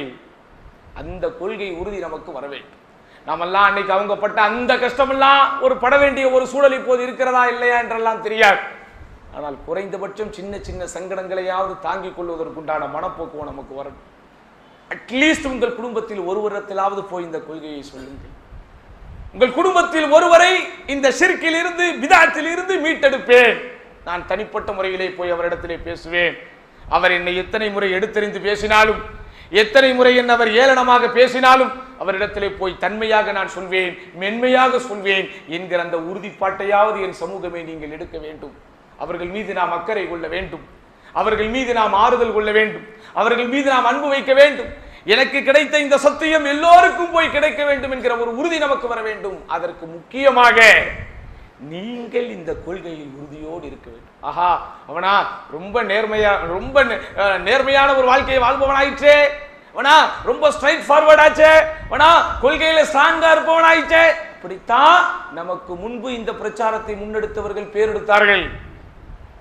சமூகத்திலே அவர்கள் ஹலால் ஹராமை பேணினார்கள், வியாபாரத்தில் தூய்மையை பேணினார்கள், சிகரெட், பீடி போன்ற பழக்க வழக்கங்களுக்கு அடிமையாக இருந்தவர்கள் எல்லாவற்றையும் அல்லாஹ்வுக்காக தூக்கி எறிந்தார்கள். சினிமா கூத்தாடிகளுக்கு பின்னால் போகாமல் இருந்தார்கள். அதனால சமூகம் அவர்களை அங்கீகரித்தது. அவர்களுடைய தனிப்பட்ட வாழ்க்கையில் இருந்த தூய்மை பிறருக்கும் சகோதரர்களை இந்த கொள்கை போய் சேர்வதற்கு ஒரு வாய்க்காலாக, வடிகாலாக அமைந்தது. ஆனா இன்னைக்கு நம்முடைய ஒழுக்கத்துல நம்ம அட்ஜஸ்ட்மெண்ட் பண்றோம், நம்முடைய பண்பாடுகள்ல அட்ஜஸ்ட்மெண்ட் பண்றோம். எல்லா விதத்திலும் இன்றைக்கு சர்வ சாதாரணமாக சமரசங்கள் விளைந்து விட்ட காரணத்தினால் சகோதரர்களே, இந்த கொள்கை அடுத்த சமூகத்திற்கு அல்லது பிற மக்களுக்கு போய் சேர்வதில் மிகப்பெரிய ஒரு தடையை நாம் இன்றைக்கு பார்த்து கொண்டிருக்கிறோம். இளந்தாடியோடு இருக்கிற இளைஞர்கள் எல்லாம் நீங்கள் சமூக பொறுப்புணர்வோடு நடந்து கொள்ள வேண்டும். உங்கள் தம்பிமார்களுக்கு நீங்கள் முன்னுதாரணமாக இருக்க வேண்டும். இந்த குடும்பத்திலே உங்களை சார்ந்திருக்கக்கூடிய ஒவ்வொருவருக்கும் நீங்கள் ஒரு முன்னுதாரணமாக இருக்க வேண்டும். தொழுகையில் நீங்கள் மிகச்சரியாக இருக்க வேண்டும். குறிப்பாக ஃபஜ்ர் தொழுகையில் நீங்கள் மிகச்சரியாக இருக்க வேண்டும். ஆஹா, அவனா தொழுகையில் சரியாக இருப்பவன் கொள்கையை சரியாகத்தான் சொல்லுவான், அதனால் அவன் சொல்வதை நீங்கள் மறுத்து பேசாதீர்கள் என்று உங்கள் வீட்டு பெண்களே உங்களுக்கு சார்பாக இருக்கக்கூடிய அளவிற்கு ஒரு நிலைமைகளை நீங்கள் உருவாக்க வேண்டும். உறுதியாக இருப்பது, கொள்கையில் உறுதியாக இருப்பது இஸ்லாம் நம் மீது எதிர்பார்க்கக்கூடிய, நம் மீது வலியுறுத்தக்கூடிய ஒன்று. அதனால் தான் அல்லாஹ் திருமறை குர்ஆனிலே சொல்கிறான், இன்னல்லதீன காலு ரப்புனல்லாஹு சும்ம இஸ்தகாமு ததனஸ்ஸலு அலைஹிமுல் மலாயிகா. இந்த வசனங்கள் எல்லாம் இன்றைக்கு நம்முடைய மேடைகளில் பேசப்படுவதில்லை. இந்த வசனங்கள் எல்லாம் ஒரு காலத்தில் பேசப்படும் போது அப்படியே சகோதரர்கள் ஷிவரிங் என்று சொல்லுவோமே, புல்லரிக்கும். இந்த வசனங்களை எல்லாம் சொல்லி, அதற்குண்டான மொழிபெயர்ப்புகளை சொல்லி, அதற்கு உயிரோட்டமாக வாழ்ந்த சஹாபாக்களுடைய வரலாறுகளை சொல்லும் போது, குறிப்பாக பிலால் இப்னு ரபாஹ் ரலியல்லாஹு அன்ஹு கொடுமைப்படுத்தப்படும் போது அஹத் அஹத் என்று சொல்லி அவர் உயிர் நீத்த வரலாறு இந்த வசனத்திற்கு விளக்கமாக பேசப்பட்டது.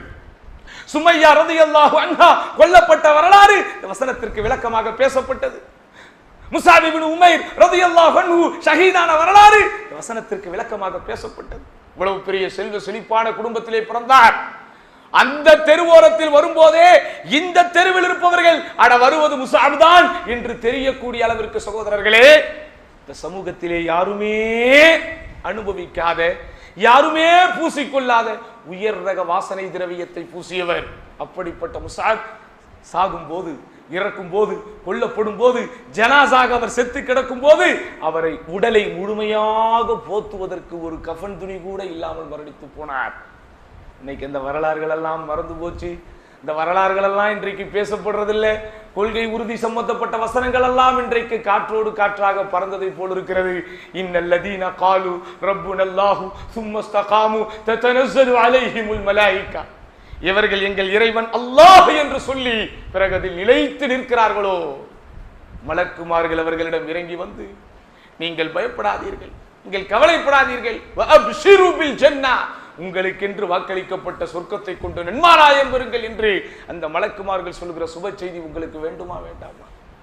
இந்த மலக்குமார்கள் சொல்லுகிற வாழ்த்து உங்களுக்கு வேண்டுமா வேண்டாமா? தொலை தூரத்தில் இருந்து ஒருவர் வருகிறார். அல்லாஹ்வின் தூதரே எனக்கு உபதேசியுங்கள் என்கிறார். அல்லாஹ்வுடைய தூதர் ஸல்லல்லாஹு அலைஹி வஸல்லம் மணிக்கணக்கிலே பேசவில்லை சகோதரர்களே. தரவுகள் அனைத்தையும் எடுத்து வந்து கொட்டவில்லை சகோதரர்களே. குர்ஆனில் இருக்கிற வசனங்களை எல்லாம் உணர்ச்சி பொங்க பேசவில்லை சகோதரர்களே. ஒரே வார்த்தையை சொன்னார்கள், குல் ஆமன்து பில்லாஹி சும்மஸ்தகீம், அல்லாஹ்வை ஏற்றுக்கொண்டேன் என்று சொல், அதில் நிலைத்து நில். அவ்வளவுதான், ஒரே அட்வைஸ், எதுவுமே வேற இல்லை. தொலை தூரத்திலிருந்து வந்து கேட்கிறாரு, எனக்கு உபதேசியுங்கள் என்கிறார். அவருக்கு அகிலத்தின் அருட்கொடை அண்ணலும் பெருமானார் சொன்ன வார்த்தை, குல் ஆமன்து பில்லாஹி சும்மஸ்தகீம், அல்லாஹ்வை நம்பிக்கை கொண்டேன் என்று சொல், பிறகு அதில் நிலைத்து நில். அவ்வளவுதான். ஏற்றுக்கொண்டு போனார்கள், அதை எடுத்துக்கொண்டு போனார்கள். தங்கள் மீது சுமத்தப்பட்ட கடமையாக அதை எடுத்தார்கள். அதன் விளைவு என் திசைகளிலும் அதை பரவச் செய்தார்கள், விரவச் செய்தார்கள். தமிழ் கூறும் நல்லுலகு வரை இன்றைக்கு அதன் பயனால் பலனால் முஸ்லிம்களாக நாம் வாழ்ந்து கொண்டிருக்கிறோம். அல்லாஹ் சுப்ஹானஹு வ தஆலா திருமறை குர்ஆனில் நாம் மன உறுதியோடு வாழ்வதற்கு, கொள்கை உறுதியோடு வாழ்வதற்கு சில வழிகளை சொல்கிறான். அதை மட்டும் சொல்லி நான் என்னுடைய உரைக்கு திரையிட ஆசைப்படுகிறேன். காரணம், மன உறுதியோடு, கொள்கை உறுதியோடு, ரிச்சுவல் ஸ்பிரிட் அப்படிங்கிறோமே, அந்த ஆன்மீக உணர்வோடு வாழ்வது என்பது அவ்வளவு சாதாரணமான காரியம் அல்ல சகோதரர்களே. நான் தெளிவாக சொல்லுவேன், உங்களுக்கும் கூட அது தெரியும். இந்த பள்ளிவாசல் இது போன்று அல்லாஹ்வை நினைவு கூறப்படக்கூடிய இல்லங்கள் தாண்டி உங்களுடைய உள்ளங்கள் இறை நினைவோடு இரண்டர கலப்பதற்கு இந்த உலகத்தில் ஏதாவது இருக்கிறதா? அதை மட்டும் சிந்திங்க. இங்க வேலை பார்க்கிற இடம், பிள்ளைகளே, கல்லூரிக்கு செல்கின்ற மாணவர்களே, நீங்கள் படிக்கின்ற இடம், நீங்கள் வியாபாரம் செய்கின்ற இடம், நீங்கள் சுற்றி பார்ப்பதற்காக போகின்ற இடம், நீங்கள் உல்லாசத்திற்காக உற்சாகத்திற்காக நீங்கள் செல்லுகின்ற இடம், எங்கேயாவது அல்லாஹுவை ஞாபகப்படுத்தக்கூடிய, மறுமையை ஞாபகப்படுத்தக்கூடிய எந்த விஷயங்கள் இந்த உலகத்திலே இருக்கிறது? கொஞ்சம் கொஞ்சமா நம்மளை தள்ளிக்கிட்டே போற விஷயம்தான் இருக்கு.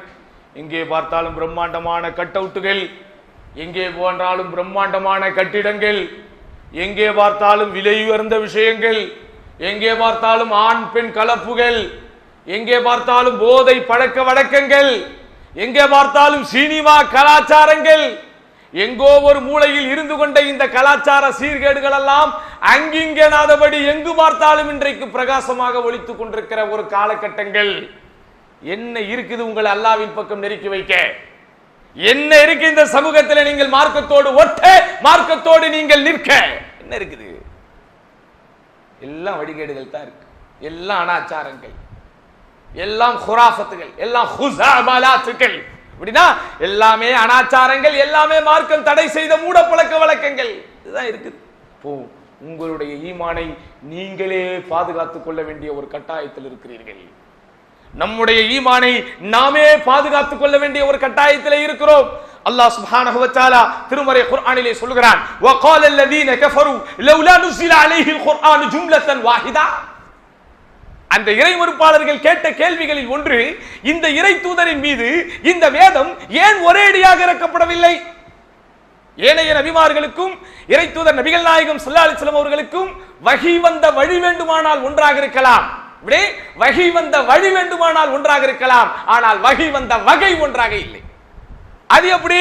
எல்லா தூதர்களுக்கும் அல்லாஹ் வேதத்தை ஒரே முட்டா அப்படியே கொடுத்தான். ஒட்டுமொத்த வேதத்தையும் ஒரே தொகுப்பாக கொடுத்தான்.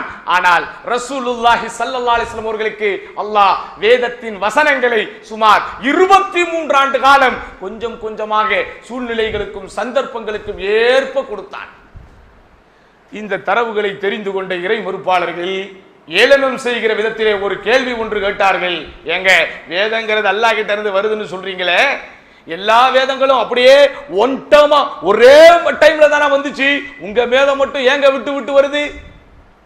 அதற்கு அல்லாஹ் சொன்ன காரணம் என்ன? லினுஸப்பித பிஹி ஃபுவாதக்.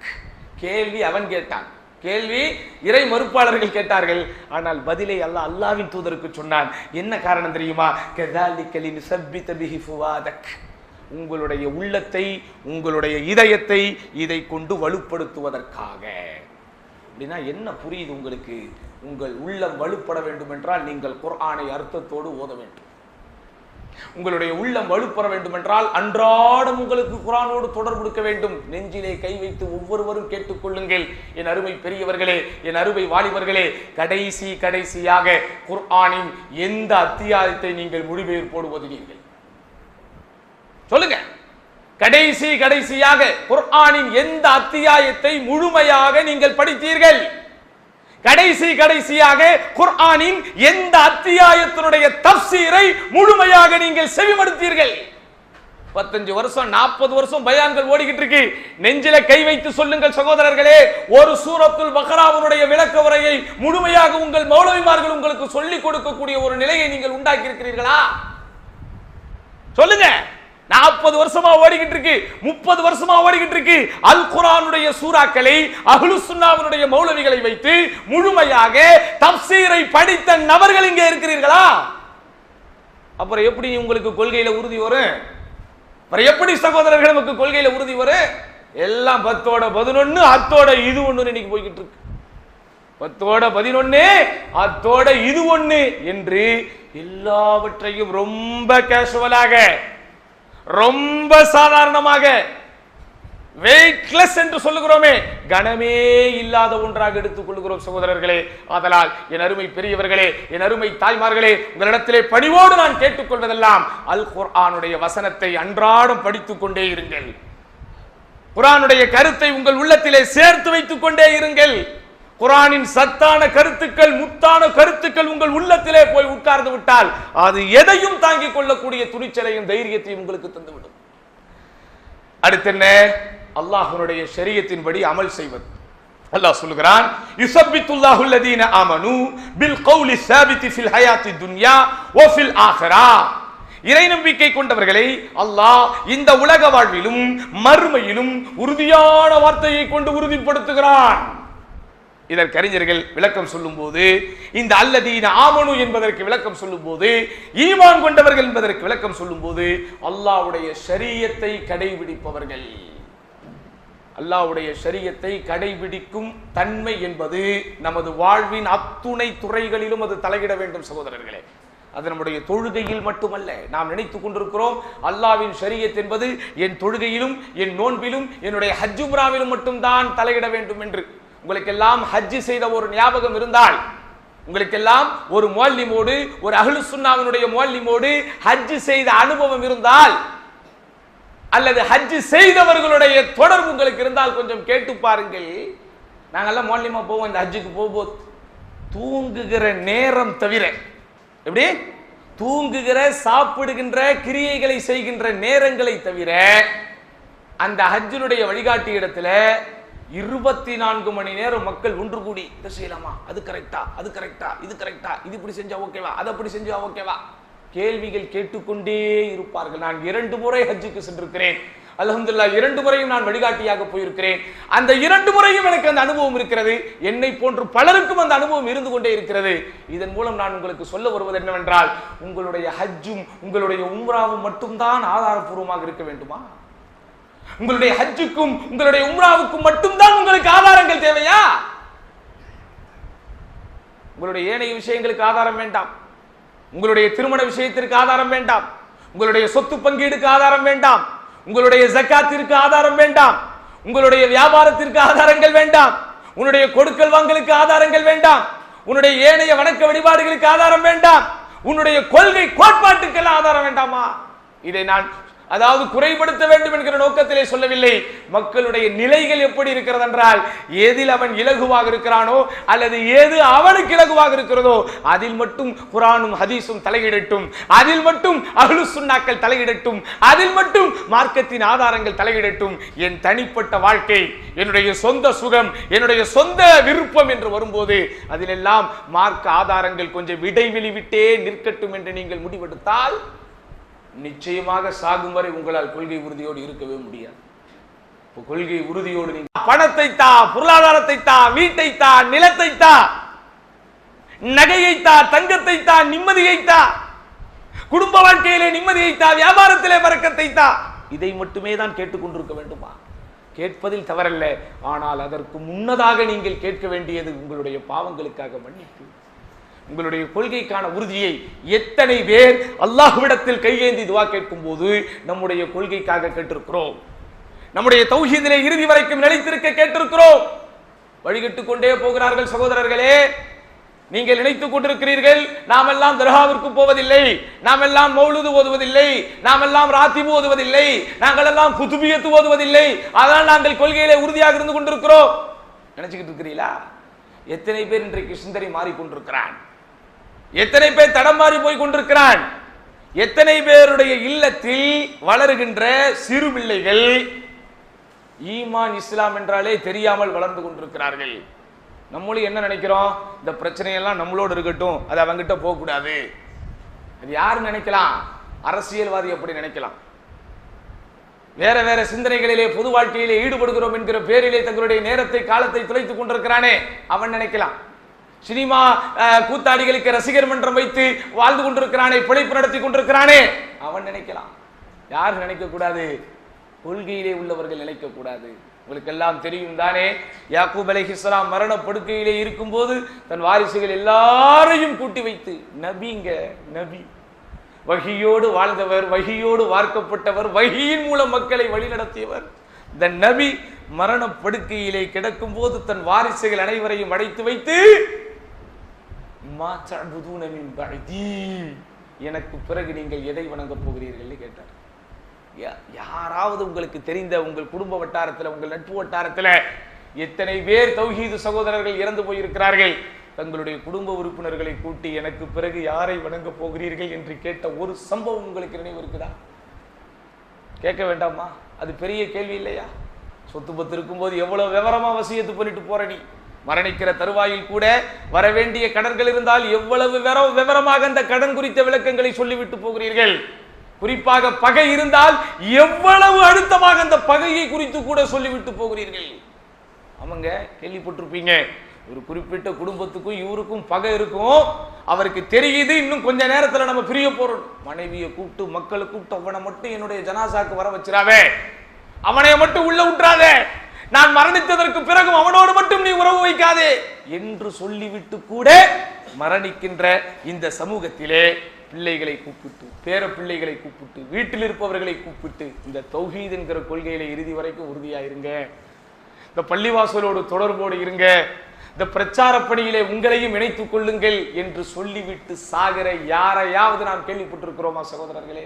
இன்ஷா அல்லாஹ் நாம் அவர்களில் ஒருவராக இருப்போம். இன்ஷா அல்லாஹ் இருக்கலாமா? இன்ஷா அல்லாஹ் மனது ஒரு வசியத்தாகவே உங்களுக்கும் எனக்கும் நான் சொல்லுகிறேன், அல்லாஹ் எனக்கு ஆயுளை தந்து நான் மரண படுக்கையில் கிடக்கும் போது யாக்கூப் அலைஹிஸ்ஸலாத்து வஸ்ஸலாம் அவர்களுடைய சுன்னத்தை பின்பற்றி என் வாரிசுகளை நான் கூட்டி வைத்து, மா தஅபுதூன மின் பாதி, எனக்கு பிறகு எதை நீங்கள் வணங்க போகிறீர்கள்?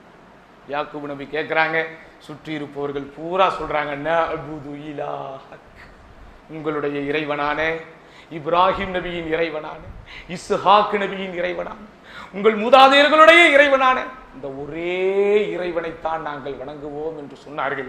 அப்போ ஒரு நபியின் வாரிசுகள் விஷயத்தில் ஒரு நபி இணை வைப்பை பயந்திருக்கிறார். நாம் எல்லாம் நபியை விட மேம்பட்டவர்களா சகோதரர்களே? இணை வைப்பை குறித்து பயப்படாமல் இருக்க, நாம் எல்லாம் நபியை விட மேம்பட்டவர்களா இணை வைப்பை பார்க்காமல் இருக்க? அதனால் இரண்டார்ந்த சகோதரர்களே, கொள்கையின் உறுதி என்பது நமக்கு மாத்திரமல்ல, நமக்கு வாரிசுகளுக்கும் சேர்த்துத்தான். இறுதியாக ஒரே ஒரு கருத்தை சொல்லிவிட்டு முடிக்கிறேன். கொள்கையில் உறுதியாக நீங்கள் இருக்க வேண்டுமானால் கொள்கையில் உறுதியோடு இருப்பவர்களோடு நில்லுங்கள். அவர்களுடைய நட்பை விரும்புங்கள். உங்களுடைய தவறுகளை சுட்டி காட்டுபவர்களை உங்களுடைய நண்பர்களாக ஏற்றுக்கொள்ளுங்கள். இன்றைக்கு சமூகத்தை பிடித்திருக்கக்கூடிய மிகப்பெரிய மனநோய் என்ன தெரியுமா? விமர்சனத்தை ஏற்றுக்கொள்வதற்கு எவனும் தயாரில்லை. எல்லாரும் பாராட்டை விரும்புகிறோம், எல்லாரும் புகழை விரும்புகிறோம், எல்லாரும் அங்கீகாரத்தை விரும்புகிறோம்.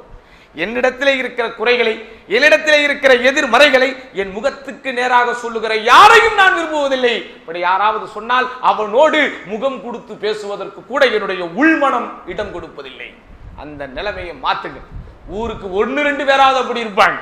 ஒரு மொஹல்லாக்கு 1-2 பேராவது அல்ஹம்துலில்லாஹ் கொள்கை உறுதியோடு வாழ்பவர்களாக இருப்பார்கள். தனிப்பட்ட வாழ்க்கையிலே தூய்மை கொண்டவர்களாக இருப்பார்கள். அப்படிப்பட்டவர்களை தேடி பிடித்து அவர்களுடைய நட்பை செய்யணுமோ உறுதியாக வைத்துக் கொள்ள வேண்டும். இப்படிப்பட்ட காரண காரியங்கள் நிச்சயம் நம்மை கொள்கையில் இறுதி வரைக்கும் உறுதியோடு இருக்க வைக்கும். அப்படிப்பட்ட உறுதிப்பாட்டை எப்போதும் நாம் அல்லாஹ்விடத்திலே கேட்டுக்கொண்டே இருப்போம். இந்த 25 ஆண்டுகளுக்கு முன்பு, 30 ஆண்டுகளுக்கு முன்பு நம்முடைய ஷேக் அவர்கள் பிரச்சாரத்தை ஆரம்பித்த காலத்தில் எப்படிப்பட்ட கேடர்ஸ், எப்படிப்பட்ட ஒரு உறுதிமிக்க இளைஞர்கள், வாலிபர்கள் அன்றைக்கு இது போன்ற பள்ளிவாசல்கள் எல்லாம் கட்டப்படுவதற்கு சொந்தத்தை பகைத்து, சுகத்தை பகைத்து, பல்வேறு விதமான தியாகங்களுக்கு ஆட்படுத்தப்பட்டு, பல்வேறு விதமான அடிவுதைகளுக்கு ஆளானாலும் இறுதி வரைக்கும் ஒரு பள்ளியின் ஊரிலே உருவாக வேண்டும், அந்த பள்ளியை வைத்து இந்த மார்க்க பிரச்சாரம் நடக்க வேண்டும் என்றெல்லாம் நெஞ்சுறுதியோடு இருந்தார்களோ அப்படிப்பட்ட நல்ல உறுதியை வல்ல ரஹ்மான் நம் அனைவருக்கும் இறுதி வரைக்கும் தந்தருள்வானாக. யா அல்லாஹ், எதை நாங்கள் சொல்கிறோமோ, எதை நாங்கள் கேட்கிறோமோ அதன்படி வாழுகிற பாக்கியத்தை எங்கள் அனைவருக்கும் தருவாயாக என்று வேண்டி வாய்ப்புக்கு நன்றி கூறி முடித்துக் கொள்கிறேன். வாஹ்ரதாவான் அல்ஹம்துலில்லாஹி ரப்பில் ஆலமீன். அஸ்ஸலாமு அலைக்கும் வரஹ்மத்துல்லாஹி வபரகாத்துஹு.